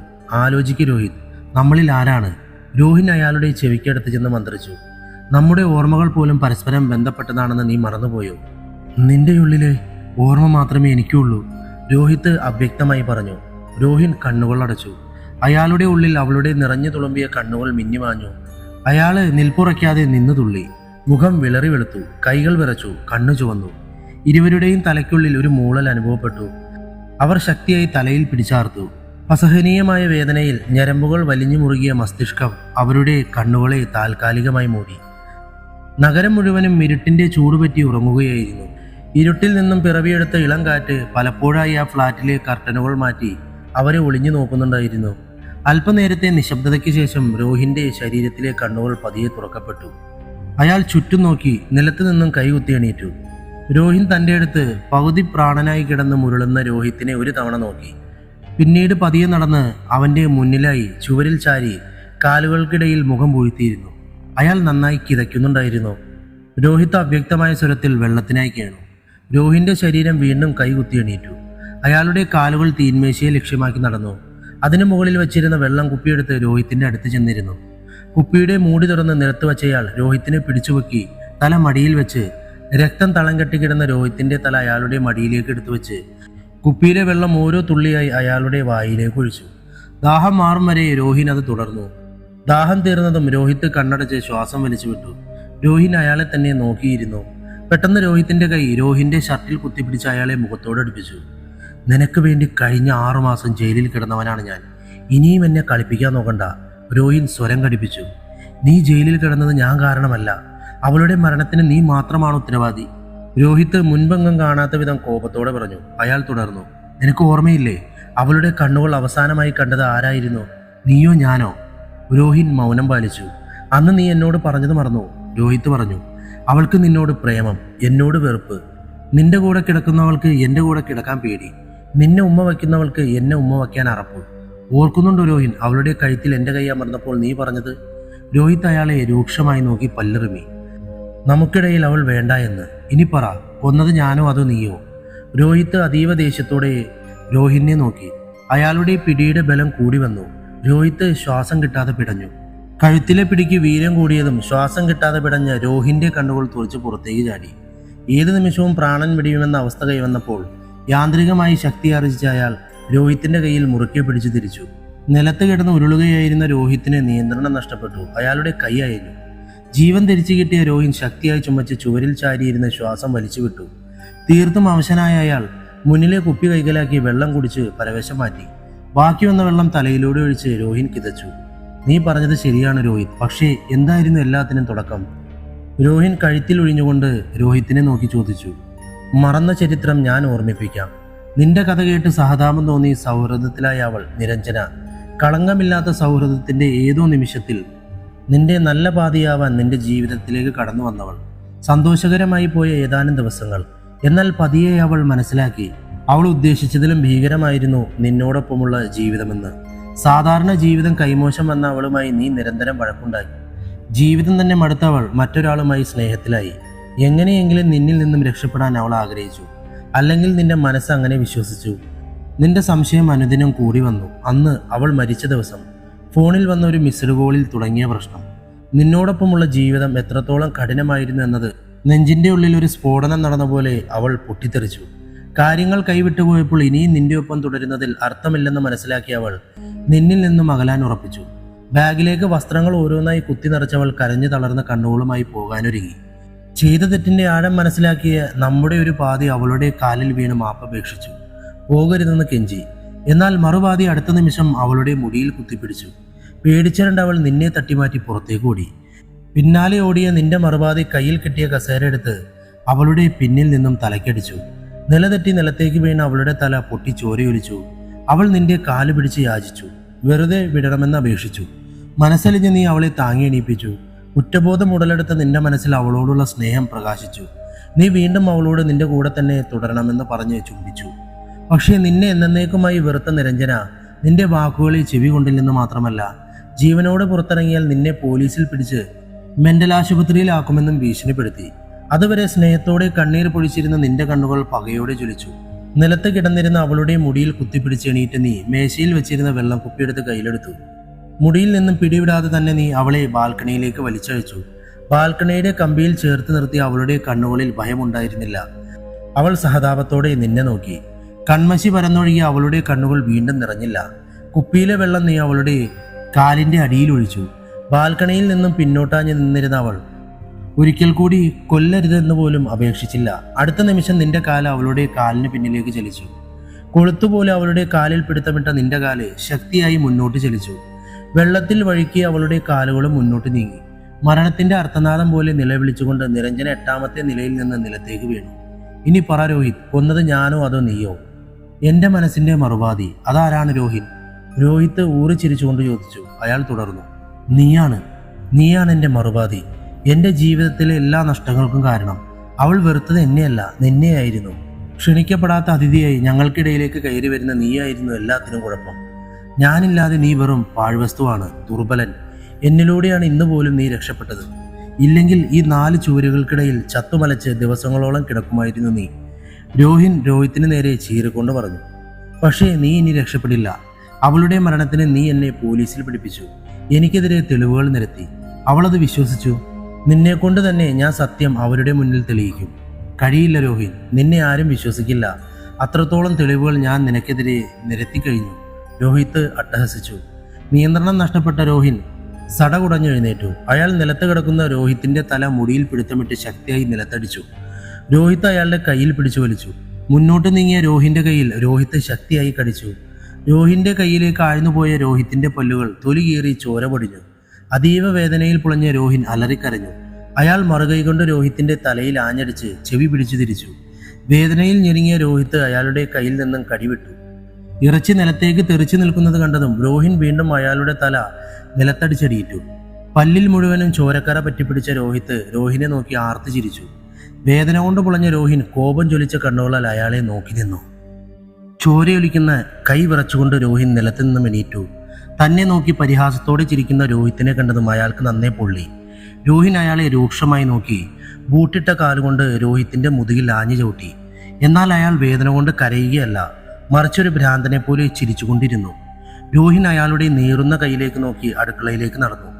അടുക്കളയിലെ മുകളിലെ ക്യാബിനിന്റെ മുകളിൽ സൂക്ഷിച്ചിരുന്ന ഫസ്റ്റ് എയ്ഡ് ബോക്സ് എടുത്ത് താഴെ വെച്ചു. ശരീരത്തിലെ അസ്ഥി അത്രയും നുറുങ്ങുന്ന വേദന കടിച്ചമർത്തി രോഹിത്ത് തറയിലൂടെ പതിയെ മുന്നോട്ട് നീങ്ങി.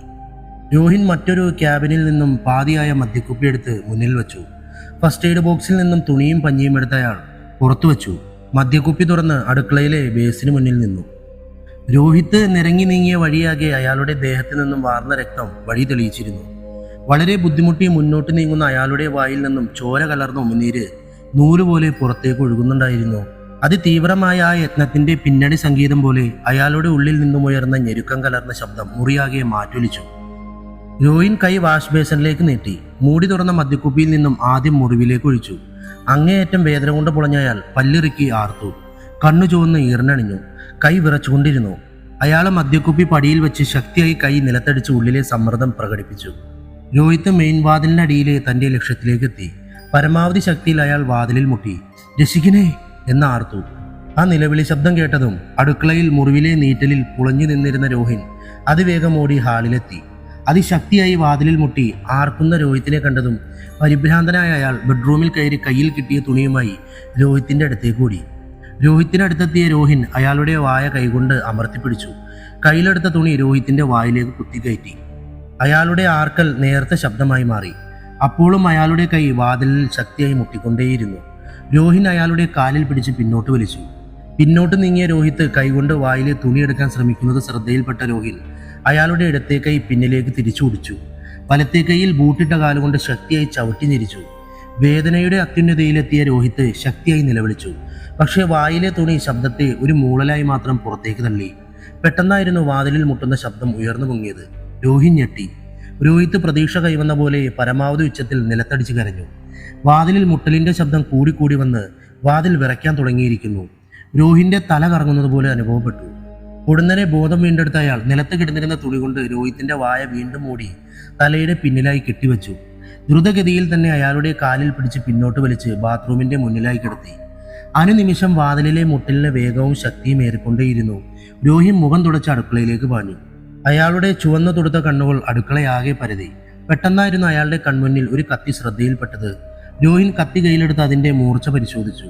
കത്തിയുടെ പിടിയിൽ മുറുക്കെ പിടിച്ച് അയാൾ അതിനെ പിന്നിൽ ഒളിപ്പിച്ചു വെച്ച് വാതിൽ പാതി തുറന്ന് കഴുത്ത് പുറത്തേക്ക് നീട്ടി. വാതിലിന്റെ മുന്നിൽ ഏകദേശം 35 പ്രായം തോന്നിക്കുന്ന ഒരാൾ നിൽക്കുന്നുണ്ടായിരുന്നു. അയാളെ രൂക്ഷമായി അടിമുടി നോക്കിയ രോഹിൻ എന്തെന്ന മട്ടിൽ തലയാട്ടി. ഹലോ രോഹിത്, ഞാൻ കബീർ. തൊട്ടടുത്ത ഫ്ലാറ്റിലാണ് താമസം. ഒരുപാട് നേരമായി എന്തൊക്കെയോ ശബ്ദങ്ങൾ കേൾക്കുന്നു. Is there any problem? അയാൾ ചോദിച്ചു. No, everything is fine. Rohin അയാളുടെ കണ്ണിലേക്ക് തന്നെ നോക്കിക്കൊണ്ട് ഉത്തരം നൽകി. വൈഫ് പറഞ്ഞു നിങ്ങളുടെ ഭാര്യ മരിച്ചതിൽ പിന്നെ നിങ്ങളുടെ താളം തെറ്റിയിരിക്കുകയാണെന്ന്. I am sorry for your loss. Thank you, നിങ്ങൾ പോയിക്കോളൂ. ഇനി ശബ്ദം വരാതെ ഞാൻ ശ്രദ്ധിച്ചോളാം. രോഹിൻ ഉത്തരം നൽകിയതിൽ തൃപ്തനാവാതിരുന്ന അയാൾ അകത്തേക്ക് ഏന്തി വലിഞ്ഞു നോക്കി. രോഹിന്റെ പിന്നിലേക്ക് മടക്കി വെച്ചിരുന്ന കൈയുടെ പേച്ചുകൾ വലിഞ്ഞു. കൈപ്പിടിയിൽ ബലമായി പിടിച്ചിരുന്ന കത്തി വിറച്ചു.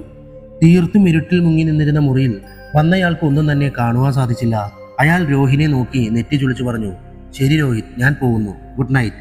കബീർ പോകാനായി തിരിഞ്ഞുകൊണ്ട് പറഞ്ഞു, ഗുഡ് നൈറ്റ്. രോഹിൻ അയാളെയും തിരിഞ്ഞ് വിഷ് ചെയ്തു.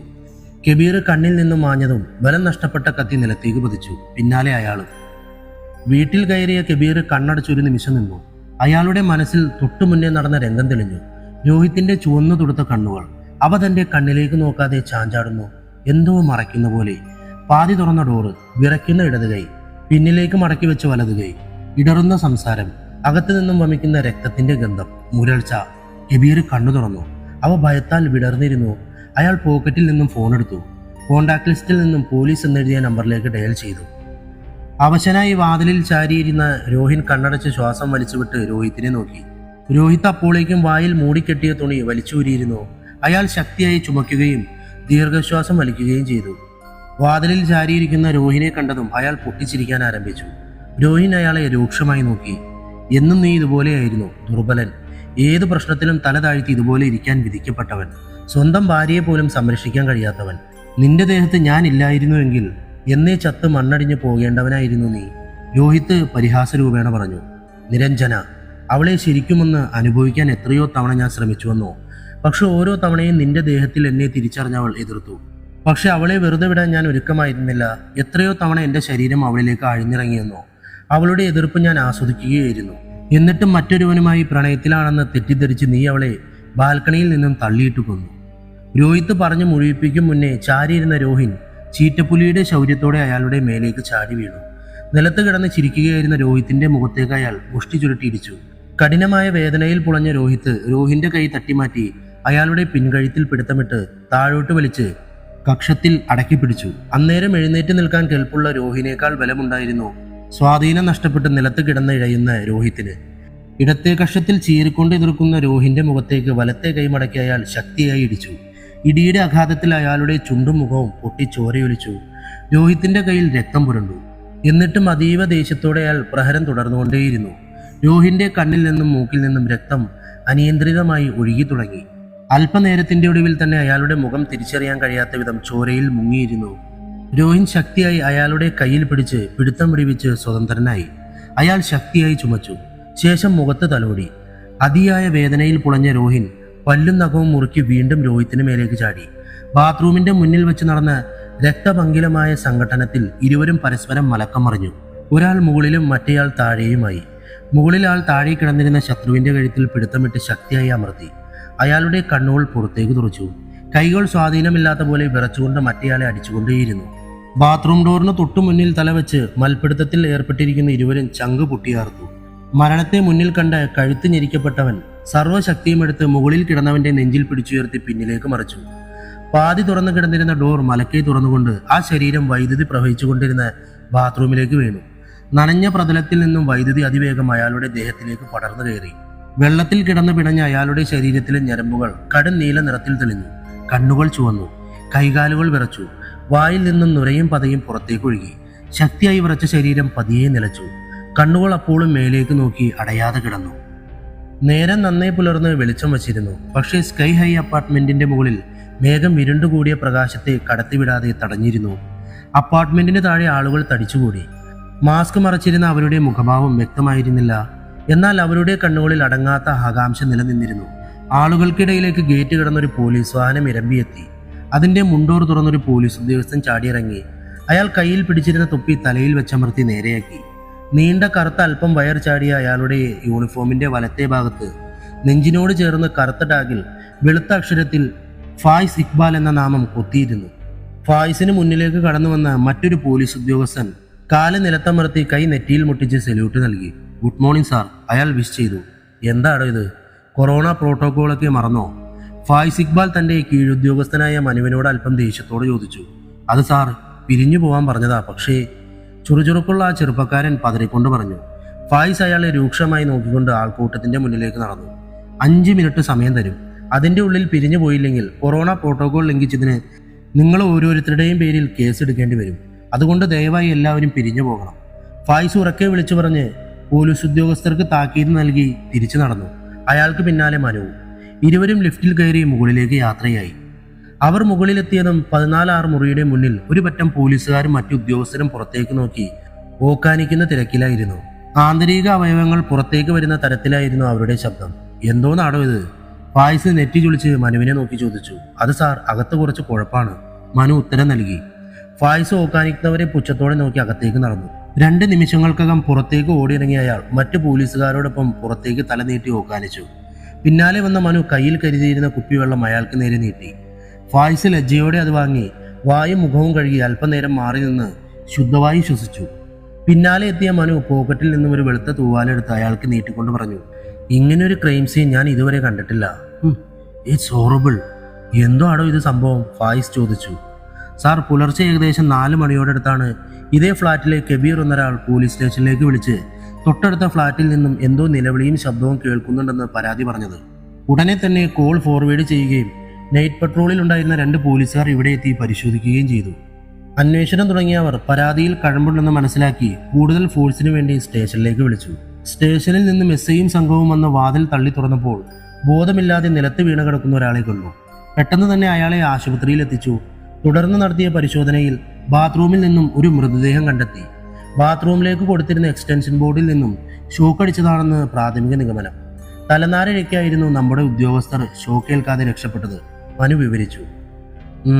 ആശുപത്രിയിൽ കൊണ്ടുപോയ ആളുടെ സ്റ്റാറ്റസ് എന്താണ്? ഫായിസ് ചോദിച്ചു. അയാൾക്ക് ഇപ്പോഴും ബോധം വന്നില്ല എന്നാണ് ഡോക്ടർ പറഞ്ഞത്. ഫായിസ് ഒന്ന് മൂളിക്കൊണ്ട് മാസ്കിന് മുകളിൽ തൂവാല ചേർത്തമർത്തി അകത്തേക്ക് പ്രവേശിച്ചു. അകത്ത് കയറിയ ഫായിസ് ചുറ്റും കണ്ണോടിച്ചു. അകത്തെ ഓരോ വസ്തുവിലും അയാളുടെ കണ്ണെത്തി. ചോരയുടെയും പൊള്ളലേറ്റ ശരീരത്തിന്റെയും ഇടകലർന്ന രൂക്ഷഗന്ധം തങ്ങി നിൽക്കുന്ന ആ മുറിയിൽ അയാൾ നന്നെ അസ്വസ്ഥനായി കാണപ്പെട്ടു. ഫായിസിന്റെ കണ്ണുകൾ നിലത്തേക്ക് ചേക്കേറി. എങ്ങും ചോരപ്പാടുകൾ, രക്തക്കറ പുരണ്ട തുണികൾ, ചോര തെറിച്ച ചുവരുകൾ, പൊട്ടിയ ടീപ്പോയി, അലക്ഷ്യമായി കിടക്കുന്ന സോഫ, മദ്യക്കുപ്പികൾ. അയാൾ മുട്ടുകുത്തിയിരുന്ന ഓരോ മുക്കും മൂലയും സൂക്ഷ്മമായി പരിശോധിച്ചു. പിന്നീട് എണീറ്റ് ബെഡ്റൂമിലേക്ക് നടന്നു. അലങ്കോലമായ ആ മുറിയിൽ പരിശോധന നടത്തുകയായിരുന്ന ഇക്ബാൽ പെട്ടെന്നായിരുന്നു ടേബിളിൽ വെച്ചിരുന്ന ഫോട്ടോ ശ്രദ്ധിച്ചത്. അയാൾ അത് കയ്യിലെടുത്തു. രോഹിത്തിന്റെയും നിരഞ്ജനയുടെയും വിവാഹ ഫോട്ടോയായിരുന്നു അത്. ഫായിസ് അതിലേക്ക് തന്നെ സശ്രദ്ധം നോക്കി നിൽക്കുകയായിരുന്നു. സാർ, ഫോറൻസിക് പരിശോധന കഴിഞ്ഞു. അകത്തേക്ക് കയറി വന്ന മനു ഫായിസിനോട് പറഞ്ഞു. തനിക്ക് എന്തു തോന്നുന്നു ഇവിടെ നടന്നതിനെ പറ്റി? ഫായിസ് അയാളോട് ചോദിച്ചു. എന്തൊക്കെയോ ചില ദുരൂഹതകൾ ഉണ്ടെന്ന് മാത്രം, അതല്ലാതെ. ദുരൂഹത ഈ സംഭവത്തിന് മാത്രമല്ല, ഇവിടെ നടന്ന സംഭവങ്ങൾക്കെല്ലാം ഉണ്ട്. തനിക്ക് ഈ ഫോട്ടോയിലുള്ള ആളെ അറിയാമോ? ഫായിസ് കയ്യിൽ പിടിച്ചിരുന്ന ഫോട്ടോ അയാൾക്ക് നേരെ നീട്ടിക്കൊണ്ട് ചോദിച്ചു. ആണ്, ഇയാളായിരിക്കും. പക്ഷെ സ്ത്രീ അറിയില്ല, മനു ഉത്തരം നൽകി. ഇത് നിരഞ്ജന, കുറച്ചു മാസങ്ങൾക്ക് മുമ്പ് ഇതേ ഫ്ളാറ്റിന്റെ മുകളിൽ നിന്ന് ചാടി മരിച്ചവൾ. ഒരുപക്ഷെ താൻ ജോയിൻ ചെയ്യുന്നതിന് മുന്നേ നടന്ന സംഭവമായിരിക്കും സാർ. ഞാൻ ജോയിൻ ചെയ്തിട്ട് 2 മാസം ആവുന്നതേ ഉള്ളൂ. ചിലപ്പോൾ ഈ സംഭവത്തിന് അവരുടെ മരണവുമായി എന്തെങ്കിലും ബന്ധമുണ്ടായിരിക്കുമോ? ഉണ്ടെന്ന് തന്നെയാണ് എൻ്റെ മനസ്സ് പറയുന്നത്. ആശുപത്രിയിൽ വിളിച്ചു നോക്കിയോ? എന്താണ് അയാളുടെ സ്റ്റാറ്റസ്? യെസ് സാർ, അയാൾക്ക് ബോധം വന്നുവെന്ന ഇൻഫർമേഷൻ ഉണ്ട്. Okay, good. ഇവിടുത്തെ കാര്യങ്ങൾ കഴിഞ്ഞെങ്കിൽ നമുക്ക് ആശുപത്രി വരെ ഒന്ന് പോവാം. മനു ശരിയെന്ന് തലയാട്ടി ഫായിസിനോടൊപ്പം പുറത്തേക്ക് നടന്നു. ആശുപത്രി കിടക്കയിൽ ബോധമില്ലാതെ കിടക്കുകയായിരുന്നു അയാൾ. അയാൾക്ക് അടുത്തായി തന്നെ ഡോക്ടർ വിശ്വനാഥ്, നഴ്സ്, ഫായിസ്, മനു എന്നിവർ അണിനിരന്നിരുന്നു. എന്താണ് ഇയാളുടെ കണ്ടീഷൻ? ഫായിസ് ഇക്ബാൽ ഡോക്ടറോട് ചോദിച്ചു. പൂർണ്ണമായ ഒരു കൺക്ലൂഷനിലെത്താൻ സാധിച്ചിട്ടില്ല. കണ്ണു തുറന്ന് ഏകദേശം 15 മിനിറ്റ് ബോധമുണ്ടായിരുന്നു. വീണ്ടും ഉറക്കത്തിലേക്ക് തന്നെ വീണു. പേര് വല്ലതും പറഞ്ഞു? രോഹിത് എന്നാണ് പേര് പറഞ്ഞത്. ഇൻഡിഗോ IT സൊല്യൂഷൻ എന്ന കമ്പനിയിൽ ജോലി ചെയ്യുന്നു. കൂടുതലൊന്നും പറയാനുള്ള അവസ്ഥയിലായിരുന്നില്ല അയാൾ. മെഡിക്കൽ കണ്ടീഷൻ അരയ്ക്ക് താഴെ സ്വാധീനം നഷ്ടപ്പെട്ടതുപോലെയാണ് തോന്നുന്നത്. കാലനക്കാൻ കഴിയുന്നില്ല എന്ന് പറയുന്നു. ചിലപ്പോൾ വീഴ്ചയിൽ പറ്റിയതാകാം. കൂടുതൽ ഡീറ്റെയിൽസിന് ടെസ്റ്റുകൾ ചെയ്യേണ്ടി വരും. അതുകൂടാതെ ദേഹത്ത് അവിടെ ഇവിടെയായി മുറിവുകളും ചതവുകളുമുണ്ട്. മുഖത്തും കണ്ണിനും സാരമായ പരിക്കുകളുണ്ട്. ഞങ്ങൾക്ക് എന്നാണൊന്ന് ചോദ്യം ചെയ്യാൻ പറ്റുക? Within 2 days. സാധാരണ ഇത്തരം കേസുകളിൽ രോഗികൾ ഒരു ഡീപ്പ് ട്രോമയിലേക്ക് പോകുന്നത് പതിവാണ്. സോ ഇപ്പോൾ അവരെ ശല്യപ്പെടുത്തുന്നതിൽ എനിക്ക് യോജിപ്പില്ല. ഓക്കെ ഡോക്ടർ, റെഡിയാകുമ്പോൾ അറിയിക്കണം. ഒരു പോലീസുകാരൻ പുറത്ത് കാവലുണ്ടായിരിക്കും. ഫായിസ് ഇക്ബാലും വിശ്വനാഥും പരസ്പരം കൈകുലുക്കി യാത്രയായി. ഫായിസും മനുവും കേസിനെ പറ്റി ചർച്ച ചെയ്തുകൊണ്ട് യാത്ര തുടർന്നു. അവർ ഓഫീസിലെത്തിയതും സർക്കിൾ ഇൻസ്പെക്ടർ തോമസിന്റെ ഫോണിൽ നിന്നും ഫായിസിനൊരു കോൾ വന്നു. അയാൾ മനുവിനെ സ്റ്റേഷനിൽ ഇറക്കിക്കൊണ്ട് അതിവേഗം തന്നെ CIയുടെ ഓഫീസിലേക്ക് പറഞ്ഞു. നിമിഷങ്ങൾക്കകം CIയുടെ ഓഫീസിലെത്തിയ ഫായിസ് സെല്യൂട്ടടിച്ച് മുന്നിലെ കസാരയിലേക്ക് ഇരുന്നു. CI തോമസ് അയാൾക്ക് മുന്നിലേക്ക് ഒരു ഫയൽ എടുത്തു വെച്ചു. ഫായിസ്, ഇത് ഏലിയേക്കര കൂട്ടക്കൊലക്കേസിന്റെ കേസ് ഫയലാണ്. തൻ്റെ അടുത്ത കേസ് അറിയാലോ, ഒരുപാട് കോംപ്ലിക്കേറ്റഡ് ആയ കേസാണ്, അതുകൊണ്ട് സൂക്ഷിച്ച് കൈകാര്യം ചെയ്യണം. തോമസ് ഫായിസിനോടായി പറഞ്ഞു നിർത്തി. ഫായിസ് കേസ് ഫയൽ വാങ്ങി താല്പര്യമില്ലാതെ പേജുകൾ മറിച്ചു നോക്കി. അവസാന പേജിൽ കൂടി അലക്ഷ്യമായി കണ്ണോടിച്ച് അയാൾ ഫയൽ മടക്കി. എന്തു പറ്റി? തോമസ് അയാളുടെ മുഖഭാവം ശ്രദ്ധിച്ചുകൊണ്ട് ചോദിച്ചു. സാർ, തൽക്കാലം ഈ കേസ് എനിക്ക് എടുക്കാൻ താല്പര്യമില്ല. തൽക്കാലമോ എന്ന് വെച്ചാ? എനിക്ക് മറ്റൊരു കേസ് അത്യാവശ്യമായി തീർക്കാനുണ്ട്. അതേതാ കേസ്? ഞാനറിയാതെ തനിക്ക് പെട്ടെന്ന് തീർക്കാനുള്ളത്. സാറിനൊരു നിരഞ്ജന കൊലക്കേസ് ഓർമ്മയില്ലേ? സ്കൈ ഹൈ അപ്പാർട്ട്മെന്റിലെ ബാൽക്കണിയിൽ നിന്നും വീണ് മരിച്ച. യെസ്, ഓർമ്മയുണ്ട്. ആ ഐഡന്റിറ്റിക്കൽ ട്വിൻസ് ഉൾപ്പെട്ട കേസല്ലേ? അതിൽ പ്രതിയെ പിടിച്ചതല്ലേ? അതെ. ആ ഫ്ലാറ്റിൽ മറ്റൊരു കൊലപാതകം കൂടി നടന്നു. മരിച്ചയാൾ നിരഞ്ജന കൊലക്കേസിലെ പ്രതി രോഹിൻ. ഇതെപ്പോ നടന്നു? എനിക്ക് ഇൻഫർമേഷൻ ഒന്നും കിട്ടിയില്ല. ഇന്ന് രാവിലെ. അതേക്കുറിച്ച് ബ്രീഫ് ചെയ്യാൻ കൂടിയാണ് ഞാൻ വന്നത്. ശരി, പ്രതിയെ കിട്ടിയോ? കേസ് ഫയൽ സമർപ്പിക്കാത്തതിന്റെ പേരിൽ കോടതി ജാമ്യം കൊടുത്ത് പുറത്തിറങ്ങിയതായിരുന്നു പ്രതിയെന്ന് സംശയിക്കുന്ന രോഹിൻ. എന്റെ അനുമാനപ്രകാരം അയാൾ പ്രതികാര ബുദ്ധിയോടെ സഹോദരനായ രോഹിത്തിന്റെ അടുത്തേക്ക് പോവുകയും അയാളെ വധിക്കാൻ ശ്രമിക്കുകയും ചെയ്തു. പക്ഷേ തമ്മിലുണ്ടായ മൽപ്പിടുത്തത്തിൽ രോഹിൻ കൊല്ലപ്പെടുകയാണ് ചെയ്തത്. ശരി, ഇതിലെന്താണ് ഇനി അന്വേഷിക്കാനുള്ളത്? സാർ, എന്റെ സംശയം ശരിയാണെങ്കിൽ നിരഞ്ജന കേസിലെ പ്രതി രോഹിനല്ല, അത് രോഹിത്താണ്. വാട്ട്? താൻ എന്തൊക്കെ ഈ പറഞ്ഞു വരുന്നേ? അതെ സാർ, നിരഞ്ജനയുടെ കൊലപാതകം നടക്കുമ്പോൾ രോഹിൻ ആ ഫ്ലാറ്റിലുണ്ടായിരുന്നില്ല. സംഭവം നടന്ന മണിക്കൂറുകൾക്ക് ശേഷമാണ് അയാൾ ആ ഫ്ലാറ്റിലെത്തുന്നത്. അതിനുള്ള തെളിവായി CCTV ദൃശ്യങ്ങൾ നമ്മുടെ കയ്യിലുണ്ട്. പിന്നെ നിങ്ങൾ അയാളെ എങ്ങനെയാണ് അറസ്റ്റ് ചെയ്തത്? ആ കേസ് അന്വേഷിച്ചത് ഞാനല്ല, രാഹുലായിരുന്നു. അയാളോട് ചോദിച്ചപ്പോൾ രോഹിത്താണ് രോഹിനെതിരെ മൊഴി നൽകിയത് എന്നാണ് അറിയാൻ കഴിഞ്ഞത്. പിന്നീട് രോഹിനെ അറസ്റ്റ് ചെയ്ത് ചോദ്യം ചെയ്തപ്പോൾ നടന്ന സംഭവങ്ങൾ കൃത്യമായി അയാൾ പറഞ്ഞു. അന്വേഷണത്തിൽ അയാളുടെ മൊഴി ക്രൈം സീനുമായി ഒത്തുപോകുന്നതായിരുന്നു. Then what? Case is close? ഇല്ല സാർ, എനിക്ക് ഈ കേസ് ഒന്ന് റീഓപ്പൺ ചെയ്യണം. നോ, നിങ്ങൾ പ്രതി ചേർത്ത ആൾക്കെതിരെ കുറ്റപത്രം തയ്യാറാക്കി എത്രയും വേഗം കോടതിയിൽ സമർപ്പിക്കണം. കൂടാതെ ഇപ്പോൾ മരിച്ചത് ആരാണെന്ന് തീർച്ചപ്പെടുത്തിയ ശേഷം അയാളുടെ ഡെത്ത് സർട്ടിഫിക്കറ്റ് കോടതിയിൽ സമർപ്പിച്ച് എത്രയും പെട്ടെന്ന് കേസ് ക്ലോസ് ചെയ്യണം. സാർ പ്ലീസ്, എനിക്കൊരാഴ്ച സമയം വേണം. ഇതിന്റെ പിന്നിലുള്ള കൺഫ്യൂഷൻ തീർത്ത് ഞാൻ തന്നെ സാറ് പറഞ്ഞത് ചെയ്തോളാം. ദയവായി എനിക്ക് ഒരാഴ്ച അനുവദിക്കണം.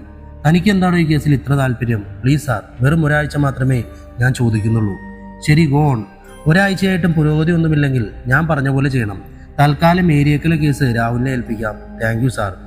ഫായിസ് അതീവ സന്തോഷത്തോടെ തോമസിനെ നോക്കി സല്യൂട്ട് അടിച്ച് പുറത്തേക്ക് നടന്നു. നേരം ഒരു ദിവസം കഴിഞ്ഞ് ഏകദേശം 9:45 പോലീസ് സ്റ്റേഷനിലേക്ക് കയറി വന്ന ഫായിസ് നേരെ ഓഫീസിലേക്ക് കയറി കറങ്ങുന്ന കസാരയിൽ തല ചായ്ച്ചിരുന്നു.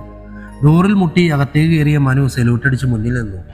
ആശുപത്രിയിൽ വിളിച്ച് അയാൾക്ക് ബോധം വന്നോ എന്ന് അന്വേഷിക്കണം. മുന്നിൽ നിന്ന മനുവിനോടായി അയാൾ പറഞ്ഞു. സാർ, അവിടെ ഡ്യൂട്ടിയിലുണ്ടായിരുന്ന രാഘവേട്ടൻ വിളിച്ചിരുന്നു. അയാൾക്ക് ഇന്ന് പുലർച്ചെ ബോധം വന്നുവെന്ന് പറഞ്ഞു. ഓ ഗുഡ്, വണ്ടി എടുക്കാൻ പറ. ഫായിസ് അതീവ ഊർജ്ജത്തോടെ കസാരയിൽ നിന്നും ചാടി എണീറ്റു. ആശുപത്രിയിലെ 306 നമ്പർ മുറിയിൽ കട്ടിലിന് ചുറ്റും ഒരു പറ്റം ആളുകൾ കൂടി നിൽക്കുന്നുണ്ടായിരുന്നു. കട്ടിലിൽ കിടന്നിരുന്ന ആളെ താങ്ങി എണീപ്പിക്കുന്നതിൽ ശ്രദ്ധ കൊടുത്തിരിക്കുകയായിരുന്നു അവരെല്ലാം. അയാളെ അവർ വളരെ പ്രയാസപ്പെട്ട് കട്ടിലിൽ നിന്നും എണീപ്പിച്ച് വശത്തായി വച്ചിരുന്ന വീൽ ചെയറിലേക്ക് കയറ്റിയിരുത്തി. അതിലിരുത്തിയതും അയാൾ ശക്തിയായി നിലവിളിക്കുന്നുണ്ടായിരുന്നു. അയാളുടെ കാലുകൾ ഒരു വശത്തേക്കായി ചരിഞ്ഞായിരുന്നു ഇരുന്നിരുന്നത്. പതിയെ അയാൾ സാധാരണ ഭാവത്തിലേക്ക് തിരിച്ചെത്തിയതും വാതിൽപ്പടിയിൽ ഡോക്ടർ വിശ്വനാഥനോടൊപ്പം SI ഫായിസ് ഇക്ബാൽ പ്രത്യക്ഷപ്പെട്ടു. ഡോക്ടർ വിശ്വനാഥൻ അകത്തേക്ക് പ്രവേശിച്ചു. വീൽ ചെയറിൽ പുറത്തേക്ക് നോക്കിയിരുന്ന അയാളുടെ അടുത്തെത്തി.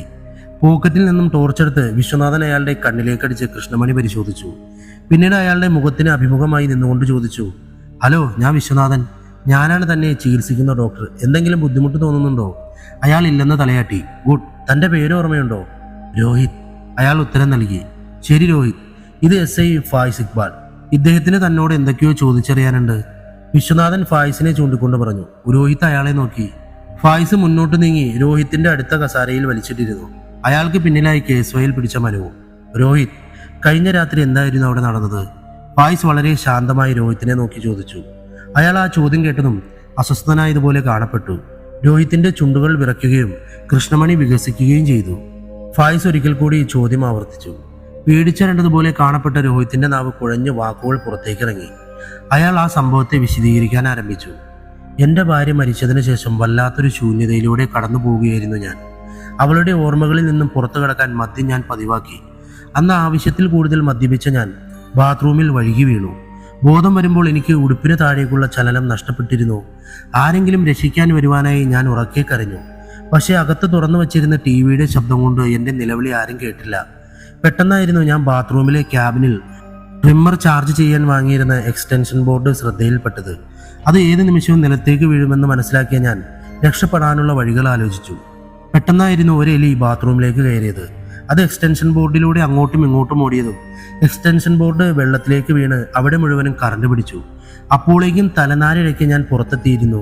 അവിടെ വെച്ച് ബോധം നഷ്ടപ്പെട്ട ഞാൻ വീണ്ടും കണ്ണു തുറക്കുന്നത് വാതിൽ ആരോ തുറക്കുന്നത് കേട്ടായിരുന്നു. ഞാൻ ഭയപ്പെട്ടതുപോലെ തന്നെ എൻ്റെ ഇരട്ട സഹോദരൻ രോഹിനായിരുന്നു അത്. അവനായിരുന്നു എൻ്റെ ഭാര്യയെ കൊന്നത്. അവളെ അവൻ പലപ്പോഴായി പീഡിപ്പിച്ചിരുന്നു.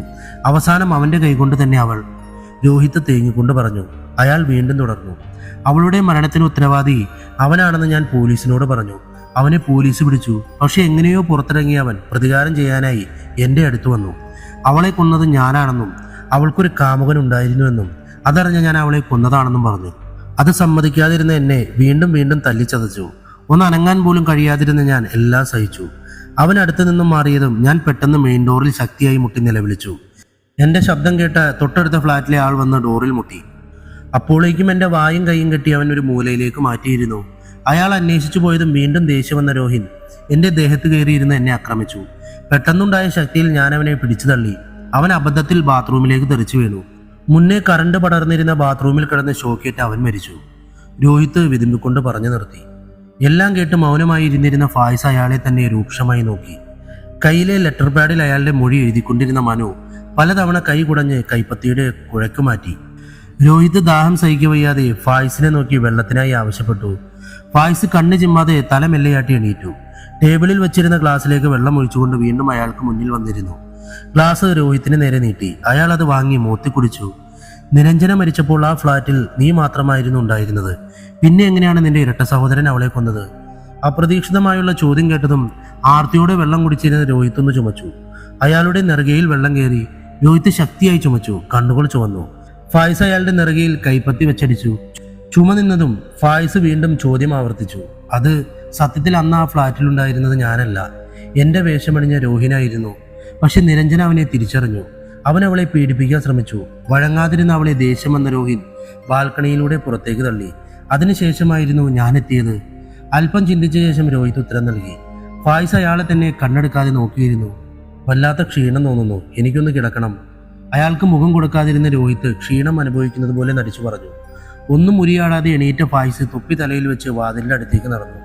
നമ്മൾ ഒരിക്കൽ കൂടി കാണും മിസ്റ്റർ രോഹിത്. വാതിൽ പാതി തുറന്ന ഫായിസ് പിന്നോട്ട് നോക്കി പറഞ്ഞു. ആശുപത്രിയിൽ നിന്നും ഇറങ്ങിയ ഫായിസും മനുവും നഗരത്തിരക്കിനെ വകഞ്ഞു മാറ്റി പോലീസ് ജീപ്പിൽ സഞ്ചരിക്കുകയായിരുന്നു. തനിക്ക് എന്തു തോന്നുന്നു? അയാളുടെ അതിസാഹസികമായ കഥ കേട്ടിട്ട് ഫായിസ് വണ്ടി ഓടിക്കുകയായിരുന്ന മനുവിനെ നോക്കി ചോദിച്ചു. അവിശ്വസനീയമായ ഒന്ന്, ഒരു സിനിമാ കഥ പോലെ. ഫായിസ് ഒന്ന് മൂളുക മാത്രം ചെയ്തു. സത്യത്തിൽ നമ്മൾ അന്വേഷിക്കുന്നത് ഏത് കേസാണ് സാർ? തനിക്ക് എന്ത് തോന്നി? അല്ല സാർ, കൂടുതൽ ശ്രദ്ധ കൊടുത്തത് നിരഞ്ജന കേസിലാണെന്ന് തോന്നി. ആ കേസിൽ സാറിനൊരു പ്രത്യേക താല്പര്യമുള്ളതുപോലെ. താനൊരു കാര്യം ചെയ്യേ, വണ്ടി നേരെ സ്കൈ ഹൈ അപ്പാർട്ട്മെന്റിലേക്ക് വിട്. എനിക്ക് ആ റൂം ഒന്നുകൂടി പരിശോധിക്കണം. ഫായിസ് മനുവിന്റെ ചോദ്യങ്ങൾ വിലങ്ങിട്ടുകൊണ്ട് പറഞ്ഞു. മനു തലയാട്ടി മുന്നിൽ കണ്ട യൂട്ടേണിലൂടെ വണ്ടി തിരിച്ചു. സ്കൈ ഹൈ അപ്പാർട്ട്മെന്റിലെ 14-6 എന്ന ഫ്ലാറ്റിലേക്ക് പ്രവേശിച്ച ഫായിസും മനുവും ഒരിക്കൽ കൂടി ആ മുറിയാകെ കണ്ണോടിച്ചു. അവരുടെ മനസ്സിൽ രോഹിത് പറഞ്ഞ കഥ ഒരു സിനിമാ റീൽ പോലെ ഓടുന്നുണ്ടായിരുന്നു. ആ ദൃശ്യങ്ങൾ തത്സമയം എന്ന പോലെ ആ മുറിയിൽ അവർ കണ്ടു. ഉടനെ സ്ഥലകാലബോധം വീണ്ടെടുത്ത ഫായിസ് കയ്യിൽ ഗ്ലൗസ് അണിഞ്ഞ് മുന്നോട്ട് നടന്നു. താൻ ആ അലമാര നോക്ക്. ഫായിസ് കിടപ്പുമുറിയിലെ അലമാര ചൂണ്ടിക്കാണിച്ചുകൊണ്ട് പറഞ്ഞു. ഫായിസ് കിടപ്പുമുറിയിലെ അലമാര ചൂണ്ടിക്കാണിച്ചുകൊണ്ട് പറഞ്ഞു. നമ്മൾ എന്താണ് നോക്കുന്നത്? മനു വളരെ നിഷ്കളങ്കമായി ചോദിച്ചു. സൈക്യാട്രിക് കുറിപ്പടികൾ, ഡോക്ടറെ കാണിച്ചതിൻ്റെ, മരുന്ന് വാങ്ങിയതിൻ്റെ, ടെസ്റ്റ് ചെയ്തതിൻ്റെ. ഫായിസ് വിവരിച്ചു. മറുത്തൊന്നും ചോദിക്കാതെ മനു തിരച്ചിൽ ആരംഭിച്ചു. ഏറിയ നേരത്തെ തിരച്ചിലിന്റെ ഒടുവിൽ ഒരു വലിയ കവറിൽ അടക്കം ചെയ്തിരുന്ന മസ്തിഷ്കത്തിന്റെ CT സ്കാനിംഗ് ഫിലിം വലിച്ചെടുത്ത് മനു ഫായിസിനെ വിളിച്ചു. അതിലെ സ്കാനിംഗ് റിപ്പോർട്ടിൽ doctor Shane Chacko, psychiatrist, fort hospital, Palakkad എന്ന് എഴുതിയിരുന്നു. ഫായിസിന്റെ മുഖം വിടർന്നു. ഇത് തന്നെ. അയാൾ മനുവിന്റെ പുറത്ത് തട്ടി പറഞ്ഞു. നേരം ഇരുട്ടിയതും സ്വന്തം കാറിൽ വീട്ടിൽ നിന്നും ഇറങ്ങിയ ഫായിസ് പാലക്കാട്ടേക്ക് യാത്രയായി. നേരം വെളുക്കുമുന്നേ അയാൾ ഫോർട്ട് ആശുപത്രിയുടെ പടിക്കിലെത്തി വണ്ടി പാർക്ക് ചെയ്തു. കൗണ്ടറിൽ ഉറക്കം തൂങ്ങി നിന്നിരുന്ന ആളോട് ഷെയ്ൻ ചാക്കോക്ക് അപ്പോയിന്റ്മെന്റ് തയ്യാറാക്കാൻ ആവശ്യപ്പെട്ടു. ഷെയ്ൻ സാർ ആശുപത്രിയിൽ നിന്ന് പോയിട്ട് 2 വർഷമായി.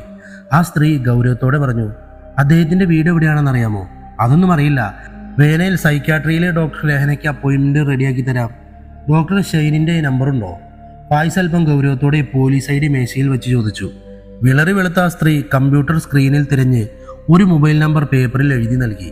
ഫായിസ് രൂക്ഷമായൊരു നോട്ടം അവർക്ക് നേരെ എറിഞ്ഞു പുറത്തേക്ക് നടന്നു. കാറ് റോഡ് സൈഡിലെ ഒഴിഞ്ഞ സ്ഥലത്ത് പാർക്ക് ചെയ്ത് അല്പം വിശ്രമിച്ചു. അയാൾ കണ്ണു തുറന്നത് നേരം നന്നേ വെളുത്തിരുന്നു. ഫായിസ് വാച്ചിലേക്ക് നോക്കി. നേരം 10 മണി കഴിഞ്ഞ് 4 മിനിറ്റായിരുന്നു. അയാൾ ഫോണെടുത്ത് ഷെയ്ൻ ചാക്കോയെ വിളിച്ച് അപ്പോയിൻമെന്റ് റെഡിയാക്കി. ഏകദേശം 11 മണി കഴിഞ്ഞതും ഡോക്ടർ ഷെയ്നിന് മുന്നിൽ അയാൾ ഉപവിഷ്ടനായി. പറയൂ officer, how can I help you? Doctor, ഞാനൊരു കേസിന്റെ ആവശ്യപ്രകാരം വന്നതാണ്. ഇവരെ അറിയുമോ? ഫായിസ് 2 ഫോട്ടോ അയാൾക്ക് മുന്നിൽ വെച്ചുകൊണ്ട് ചോദിച്ചു. വാർദ്ധക്യത്തിലെ നരകൾ ബാധിച്ച് കാഴ്ച മങ്ങിയ ഷെയ്ൻ തൻ്റെ കണ്ണട തപ്പിപ്പിടിച്ച് ആ ഫോട്ടോയിലേക്ക് നോക്കി. ഒറ്റ നോട്ടത്തിൽ തന്നെ അയാൾക്ക് ആളെ മനസ്സിലായതായി ഫായിസ് ഉറപ്പിച്ചു. എനിക്ക് ഉറപ്പായിരുന്നു എന്നെങ്കിലും ഒരിക്കൽ ഇവരുടെ കാര്യത്തിന് പോലീസ് എന്നെ തേടി വരുമെന്ന്. അയാൾ ഫോട്ടോകൾ ഫായിസിന് നൽകിക്കൊണ്ട് പറഞ്ഞു. ഡോക്ടറുടെ പേഷ്യൻ്റ് ആയിരുന്നല്ലേ ഇവർ? പേഷ്യൻ്റ് എന്ന് മാത്രം പറഞ്ഞാൽ പോരാ, ഇവരുടെ അച്ഛൻ്റെ അടുത്ത സ്നേഹിതനും കൂടിയായിരുന്നു ഞാൻ. ചെറുപ്പം മുതലേ ഇവരെ പരിശോധിക്കുന്നത് ഞാനാണ്. എന്നായിരുന്നു ഇവരെ അവസാനമായി കണ്ടത്? ഇവരെ എന്ന് പറയാൻ പറ്റില്ല. വിശ്വവും ഭാര്യയും മരിക്കുന്നത് വരെ മാത്രമേ രോഹിത്തിനെയും രോഹിനെയും ഞാൻ ഒരുമിച്ച് കണ്ടിട്ടുള്ളൂ. അതിനുശേഷം പലപ്പോഴായി രോഹിത്ത് വന്ന് കാണുമായിരുന്നു. എന്നായിരുന്നു അവസാനമായി കണ്ടത്? എനിക്ക് തോന്നുന്നു രോഹിത്ത് വിവാഹം കഴിക്കുന്നതിന് തൊട്ടു മുന്നേ ആണെന്ന്. വിവാഹം കഴിക്കുന്നതിൽ എൻ്റെ അഭിപ്രായം അറിയാൻ വന്നതായിരുന്നു. എന്നിട്ട് നിങ്ങൾ എന്തു പറഞ്ഞു? വിവാഹം കഴിക്കാൻ പോകുന്ന സ്ത്രീയോട് സ്നേഹമുണ്ടെങ്കിൽ അതിൽ നിന്നും പിന്മാറാൻ. എന്തിന്? ഒരു സാധാരണ വിവാഹ ജീവിതം അവർക്ക് നയിക്കാൻ കഴിയില്ലായിരുന്നു. പക്ഷെ എൻ്റെ വാക്കുകൾ അവൻ കേട്ടില്ല. അങ്ങനെ ഞാൻ പേടിച്ചതുപോലെ തന്നെ നടന്നു. അവളുടെ മരണവും രോഹിൻ്റെ അറസ്റ്റും പേപ്പറുകളിലും ന്യൂസുകളിലും നിറഞ്ഞിരുന്നുവല്ലോ. മറ്റൊരു സംഗതി കൂടി നടന്നു. 2 ദിവസം മുന്നേ രോഹിൻ കൊല്ലപ്പെട്ടു. മരിച്ചത് രോഹിത്തിൻ്റെ ഫ്ലാറ്റിൽ വെച്ച്, കൊന്നതും അയാൾ തന്നെ. ഫായിസ് അയാളുടെ കണ്ണിൽ തന്നെ നോക്കി പറഞ്ഞു. ഷെയ്ൻ ഒരു ഞെട്ടലോടെ താടിയിൽ തടവി കസാരയിൽ പിന്നോട്ട് ചാഞ്ഞിരുന്നു. എനിക്ക് ഉറപ്പായിരുന്നു അത് സംഭവിക്കുമെന്ന്, ഷെയ്ൻ പതിഞ്ഞ സ്വരത്തിൽ പറഞ്ഞു. ഇത്രയ്ക്ക് കോംപ്ലിക്കേറ്റഡ് ആയിട്ടുള്ള എന്തായിരുന്നു അവരുടെ അസുഖം? ഷെയ്ൻ പതിയെ കസാരയിൽ നിന്നും എണീറ്റ് കയ്യിൽ പിന്നിൽ കെട്ടിയ മുറിയിലൂടെ നടന്നു. ഇന്ന് വരെ ആരും കാണാത്ത വളരെ കോംപ്ലിക്കേറ്റഡ് ആയിട്ടുള്ള ഒരു സ്വഭാവ സവിശേഷതയുള്ള കുട്ടികളായിരുന്നു രോഹിത്തും രോഹിനും. മൾട്ടിപ്പിൾ പേഴ്സണാലിറ്റി ഡിസോർഡറിൻ്റെ ഒരു എക്സ്ട്രീം കേസ് എന്ന് വേണമെങ്കിൽ പറയാം. പക്ഷേ ഇവിടെ മൾട്ടിപ്പിൾ പേഴ്സണാലിറ്റിയായി വരുന്നത് അവരുടെ തന്നെ ക്യാരക്ടറാണ്. അതായത് രോഹിത്തിൻ്റെ ക്യാരക്ടർ രോഹിനും രോഹിൻ്റെ ക്യാരക്ടർ രോഹിത്തിനും. ഒന്നുകൂടി വിശദമായി പറഞ്ഞാൽ, രോഹിത്തിൻ്റെ ക്യാരക്ടർ മാറുമ്പോൾ അവൻ്റെ ദേഹത്ത് രോഹിൻ്റെ ക്യാരക്ടർ വരുന്നു. തിരിച്ച് രോഹിൻ്റെ ക്യാരക്ടർ മാറുമ്പോൾ അയാളുടെ ദേഹത്ത് രോഹിത്തിൻ്റെ ക്യാരക്ടർ വരുന്നു. ഇത് ടെൻഷൻ കൂടുമ്പോഴോ ബ്രെയിൻ കൂടുതലായി വർക്ക് ചെയ്യുമ്പോഴോ മാറി മാറി വരും. എന്നാൽ അവരുടെ ഓർമ്മകൾ മുഴുവനും ഒന്നായിരിക്കുകയും ചെയ്യും. അതായത് രോഹിത്തിനുണ്ടാകുന്ന ഓർമ്മകൾ രോഹിൻ്റെ തലയിൽ ഫീഡാവും. അയാൾ ഉണ്ടാക്കിയ ഓർമ്മ പോലെ തന്നെ. അതുപോലെ രോഹിൻ്റെ ഓർമ്മകൾ രോഹിത്തിൻ്റെ തലയിലും. വെയിറ്റ്, അതുകൊണ്ടാണ് അയാൾ കുറ്റം സമ്മതിച്ചത്. ഫായിസ് ഒരു നിമിഷം ആലോചിച്ചുകൊണ്ട് പറഞ്ഞു. സോറി, ഷെയ്ൻ നെറ്റി ചുളിച്ചുകൊണ്ട് പറഞ്ഞു. നിരഞ്ജന മരിച്ച ദിവസം ഫ്ലാറ്റിൽ രോഹിത്തും അവളും മാത്രമാണ് ഉണ്ടായിരുന്നത്. അവൾ മരിച്ചതിന് ശേഷമായിരുന്നു രോഹിൻ ഫ്ലാറ്റിലേക്ക് എത്തിയത്. പക്ഷേ രോഹിത്ത് പോലീസിൽ പറഞ്ഞത് രോഹിൻ പലപ്പോഴായി നിരഞ്ജനയെ പീഡിപ്പിക്കാൻ ശ്രമിച്ചിരുന്നുവെന്നും അയാളെ സംശയമുണ്ടായിരുന്നുവെന്നായിരുന്നു. അതിൻ പ്രകാരം അയാളെ കസ്റ്റഡിയിലെടുത്ത് ചോദ്യം ചെയ്തപ്പോൾ അന്നേ ദിവസം അവളുടെ കാമുകനെ ചൊല്ലി ഇരുവരും തർക്കിച്ചുവെന്നും പ്രശ്നം വഷളായി പെട്ടെന്നുണ്ടായ വികാരത്തിൽ അവളെ ബാൽക്കണിയിലൂടെ പുറത്തേക്ക് തള്ളിയെന്നുമാണ്. അങ്ങനെയാണെങ്കിൽ നിരഞ്ജനയുടെ കൊലയാളി യഥാർത്ഥത്തിൽ രോഹിനല്ല, രോഹിത്തായിരുന്നിരിക്കാം. രോഹിത്തിൻ്റെ ഓർമ്മയിൽ ഫീഡ് ചെയ്ത കാര്യങ്ങൾ രോഹിൻ്റെ ഓർമ്മയിലേക്കും എത്തി. ചോദ്യം ചെയ്യലിൽ അയാൾ അത് നിങ്ങളോട് പറഞ്ഞു. പക്ഷെ എന്തുകൊണ്ടായിരുന്നു നിരഞ്ജനയെ വിവാഹം കഴിക്കാൻ നിങ്ങൾ സമ്മതിക്കാതിരുന്നത്? ഒരു സാധാരണ വിവാഹ ജീവിതം അവർക്ക് സാധ്യമായിരുന്നില്ല. ഐഡന്റിക്കൽ ട്വിൻസിൽ വിരളമായി കണ്ടുവരുന്ന ഒരു സ്വഭാവ സവിശേഷതയാണ് ഒരാൾ നല്ലവനും പരോപകാരിയും മറ്റേയാൾ അയാളുടെ നേർവിപരീതമായ ചീത്തയും അക്രമാസക്തനും എന്നത്. വിവാഹ ജീവിതത്തിൽ അവർ നേരിടാൻ പോകുന്ന ഏറ്റവും വലിയ വെല്ലുവിളി എന്നത് ഇവരുടെ ക്യാരക്ടർ പരസ്പരം മാറിക്കൊണ്ടിരിക്കുന്നതാണ്. വളരെ ശാന്തമായി ഇരിക്കുന്ന ഒരാളുടെ ദേഹത്ത് മറ്റേയാളുടെ ക്രൂരമായ സ്വഭാവം കയറി വരുന്നു, പ്രത്യേകിച്ച് സെക്സിൻ്റെ ഇടയിൽ. ആ സമയത്ത് കൂടുതൽ വിയർക്കുകയും ശ്വാസഗതി കൂടുകയും ബ്രെയിൻ ചൂടാവുകയും ചെയ്യുമ്പോൾ അറിയാതെ തന്നെ അയാളുടെ ദേഹത്ത് പിശാച് കയറിയ പോലെ മറ്റേയാൾ കയറി വരും. ഇവരുടെ തന്നെ കേസ് എടുക്കുകയാണെങ്കിൽ ശാന്തമായി സെക്സ് ചെയ്യുന്ന രോഹിത്തിൻ്റെ ദേഹത്തിലേക്ക് രോഹിൻ്റെ സ്വഭാവം കയറി വരുന്നു. രോഹിൻ്റെ ലൈംഗിക വൈകൃതം നിരഞ്ജനയുടെ ശരീരത്തിന് താങ്ങാവുന്നതിലും അപ്പുറമാവും. അയാൾ പറഞ്ഞു തീരും മുന്നേ ഫായിസ് കസാരയിൽ നിന്നും ചാടിയണീറ്റു. അയാൾ ശക്തിയായി തലയിൽ കയ്യമർത്തി, മുടി പിടിച്ചു വലിച്ചു, ശക്തിയായി ചീറിക്കൊണ്ട് അലറിക്കരഞ്ഞു, നിലത്ത് ശക്തിയായി ചവിട്ടി. അവൾ പറഞ്ഞതായിരുന്നു, അയാൾ അലറിക്കൊണ്ട് പറഞ്ഞു. ഷെയ്ൻ അയാളെ നോക്കി നെറ്റി ചുളിച്ചു. ഫായിസ് ഇരുന്നിരുന്ന കസേര എടുത്തു പൊക്കി നിലത്തിട്ട് പൊട്ടിച്ചു. മേശയുടെ മേലെ വച്ചിരുന്ന സാധനങ്ങൾ വലിച്ചു വാരി എറിഞ്ഞു. പതിയെ ശാന്തനായ അയാൾ മുറിയുടെ മൂലയിലിരുന്ന് മുഖം പൂഴ്ത്തി കരഞ്ഞു. ഷെയ്ൻ അയാളെ തന്നെ നോക്കി അല്പനേരമിരുന്നു. പിന്നീട് നിലത്ത് ചിതറിക്കിടക്കുന്ന വെള്ളക്കുപ്പി കയ്യിലെടുത്ത് അയാൾക്ക് നേരെ നീട്ടി. ഫായിസ് പൊടുന്നനെ അത് വാങ്ങി മൂടി തുറന്ന് വായിലേക്ക് കമഴ്ത്തി. പതിയെ ശാന്തനായ അയാൾ തലയുയർത്തി മുകളിലേക്ക് നോക്കി കണ്ണടച്ചു. നിരഞ്ജന, നിങ്ങൾക്ക് ആരായിരുന്നു അവൾ? ഷെയ്ൻ ഫായിസിനെ നോക്കി ചോദിച്ചു. അല്പനേരത്തെ മൗനത്തിന് ശേഷം ഫായിസ് പറയാൻ തുടങ്ങി. കോഫി ഷോപ്പിൽ വെച്ച് കണ്ട് പരിചയമായിരുന്നു ഞങ്ങൾ തമ്മിൽ. പതിയെ പിരിയാനാവാത്ത വിധം അടുപ്പത്തിലായി. എൻ്റെ വിവാഹം കഴിഞ്ഞതുകൊണ്ട് അവളെ ഒപ്പം കൂട്ടാൻ എനിക്ക് കഴിയുമായിരുന്നില്ല. അതറിഞ്ഞുകൊണ്ട് തന്നെയായിരുന്നു ഞങ്ങൾ അടുത്തതും. ഒരിക്കൽ സെക്സിൻ്റെ ഇടയിൽ മൊബൈലിൽ പകർത്തിയ 1-2 ഫോട്ടോ എൻ്റെ ഭാര്യ കണ്ടു. അത് വലിയ പ്രശ്നങ്ങളുണ്ടാക്കി. ഇനി ഒരിക്കലും തമ്മിൽ ബന്ധമുണ്ടാകില്ലെന്ന് ഭാര്യയ്ക്ക് ഉറപ്പ് കൊടുത്തു. പക്ഷേ നിരഞ്ജനെ വിവാഹം കഴിക്കാതെ എൻ്റെ ഭാര്യ വീട്ടിലേക്ക് മടങ്ങി വരില്ലെന്ന് പറഞ്ഞപ്പോൾ അവളുടെ കണ്ണിൽ പൊടിയിടാൻ വേണ്ടിയായിരുന്നു രോഹിത്തുമായുള്ള വിവാഹം അവൾ ഉറപ്പിച്ചത്. അതിനുശേഷവും ഞങ്ങൾ ബന്ധം തുടർന്നു. പക്ഷെ അയാളെ കിട്ടിയതും കാര്യങ്ങൾ വഷളായി. അയാളുടെ വൈകൃതങ്ങൾ അവൾക്ക് താങ്ങാവുന്നതിനും അപ്പുറമായിരുന്നു. അവളെ സ്വീകരിക്കാൻ ദിവസം തോറും എൻ്റെ മേൽ സമ്മർദ്ദം കൂടി വന്നു. എങ്ങനെയെങ്കിലും അവിടെ നിന്നും രക്ഷിക്കാൻ അവൾ അപേക്ഷിച്ചു. പക്ഷെ എൻ്റെ കുടുംബം തകരുന്നത് പേടിച്ച ഞാൻ അവളെ മനഃപൂർവ്വം ഒഴിവാക്കി. അവളുടെ ഫോൺ കോളുകളും മെസ്സേജുകളും ഞാൻ എടുക്കാതെയായി. അവസാനമായി അവൾ മരിച്ച ദിവസം എന്നെ വിളിച്ചിരുന്നു. പക്ഷേ പറഞ്ഞു മുഴുവിപ്പിക്കും മുന്നേ ഫോൺ കട്ടായി. പിന്നെ കേട്ടത് അവളുടെ മരണവാർത്തയായിരുന്നു. അറിഞ്ഞോ അറിയാതെയോ അവളുടെ മരണത്തിന് ഉത്തരവാദി ഞാനാണ്, ഫായിസ് തേങ്ങിക്കൊണ്ട് പറഞ്ഞു. ഷെയ്ൻ മൗനമായി എല്ലാം കേട്ടിരുന്നു. അവളെ കൊന്നത് അവനാണ് രോഹിത്. ഇപ്പോൾ അവൻ്റെ സഹോദരനെയും കൊന്നത് തെളിവുകളെല്ലാം നശിപ്പിച്ചു. എല്ലാം കൊണ്ട് രക്ഷപ്പെട്ടെന്ന് വിചാരിക്കുന്നുണ്ടാവും അവൻ. പക്ഷേ ഞാൻ വെറുതെ വിടില്ല. എൻ്റെ നിരഞ്ജനയ്ക്ക് വേണ്ടി ഞാൻ അവനെ തീർക്കും. ഫായിസ് ദേഷ്യത്തിലെടുക്കുന്ന തീരുമാനങ്ങളെല്ലാം ശരിയായി കൊള്ളണമെന്നില്ല. ഈ തീരുമാനത്തിൽ മാറ്റമില്ല ഡോക്ടർ. എൻ്റെ ജീവിതം നശിച്ചാലും അവനെ സന്തോഷത്തോടെ ജീവിക്കാൻ ഞാൻ അനുവദിക്കില്ല. ഫായിസ് എണീറ്റ് നിന്നതും പോക്കറ്റിൽ നിന്നും അയാളുടെ ഫോൺ ബെല്ലടിച്ചു. സ്ക്രീനിൽ മനു എന്ന് തെളിഞ്ഞതും ഫോൺ എടുത്ത് ചെവിയിൽ വെച്ചു. ഹലോ സാർ, മരിച്ച രോഹിത്തിൻ്റെ പോസ്റ്റ്മോർട്ടം റിപ്പോർട്ട് വന്നിട്ടുണ്ട്. ഷോക്കേറ്റതാണ് മരണകാരണം. ശരി സാർ, ഞാൻ മറ്റൊരു കാര്യം പറയാനാണ് വിളിച്ചത്. ഇതിലൊരു ഫൈൻഡിങ്സ് ഉണ്ട്. അതായത് അയാളുടെ അരയ്ക്ക് തൊട്ട് മേലെയുള്ള നട്ടലിന് ക്ഷതമുണ്ടെന്ന്. ഡോക്ടറോട് ഞാൻ ഇതിനെപ്പറ്റി ചോദിച്ചപ്പോൾ അദ്ദേഹം പറഞ്ഞത് മരണത്തിന് മുന്നേ അയാളുടെ അരയ്ക്ക് താഴേക്ക് തളർന്നു പോയിരുന്നുവെന്നാണ്. അതുകൊണ്ട് സാർ, ഒരു സംശയം മാത്രമാണ്. ആശുപത്രിയിലുള്ള രോഹിത്ത് അയാൾക്കും നടക്കാൻ കഴിയില്ല എന്ന് പറഞ്ഞിരുന്നല്ലോ. ഫായിസിന്റെ മുഖം തെളിഞ്ഞു. അയാൾ കണ്ണുകളടച്ച് ചിന്തിച്ചു. പിന്നോട്ട് തിരിഞ്ഞ് ഡോക്ടർ ഷെയ്നിനെ നോക്കി ചോദിച്ചു. ഡോക്ടർ, അവരെ തമ്മിൽ തിരിച്ചറിയാൻ എന്തെങ്കിലും അടയാളമുണ്ടോ? എന്തു പറ്റി? മരിച്ചത് രോഹിത്താണോ രോഹിനാണോ എന്ന് കണ്ടെത്തണം. അയാൾ എങ്ങനെയാണ് മരിച്ചതെന്ന് നിങ്ങൾ പറഞ്ഞില്ലല്ലോ. ഫായിസ് ആശുപത്രിയിൽ നിന്നും രോഹിത്ത് പറഞ്ഞ കഥ അയാൾക്ക് മുന്നിൽ വിവരിച്ചു. ഷൈൻ തൻ്റെ താടിയിൽ തടവി അങ്ങോട്ടും ഇങ്ങോട്ടും നടന്നു. പതിയെ ഫായിസിനെ നോക്കി പറഞ്ഞു.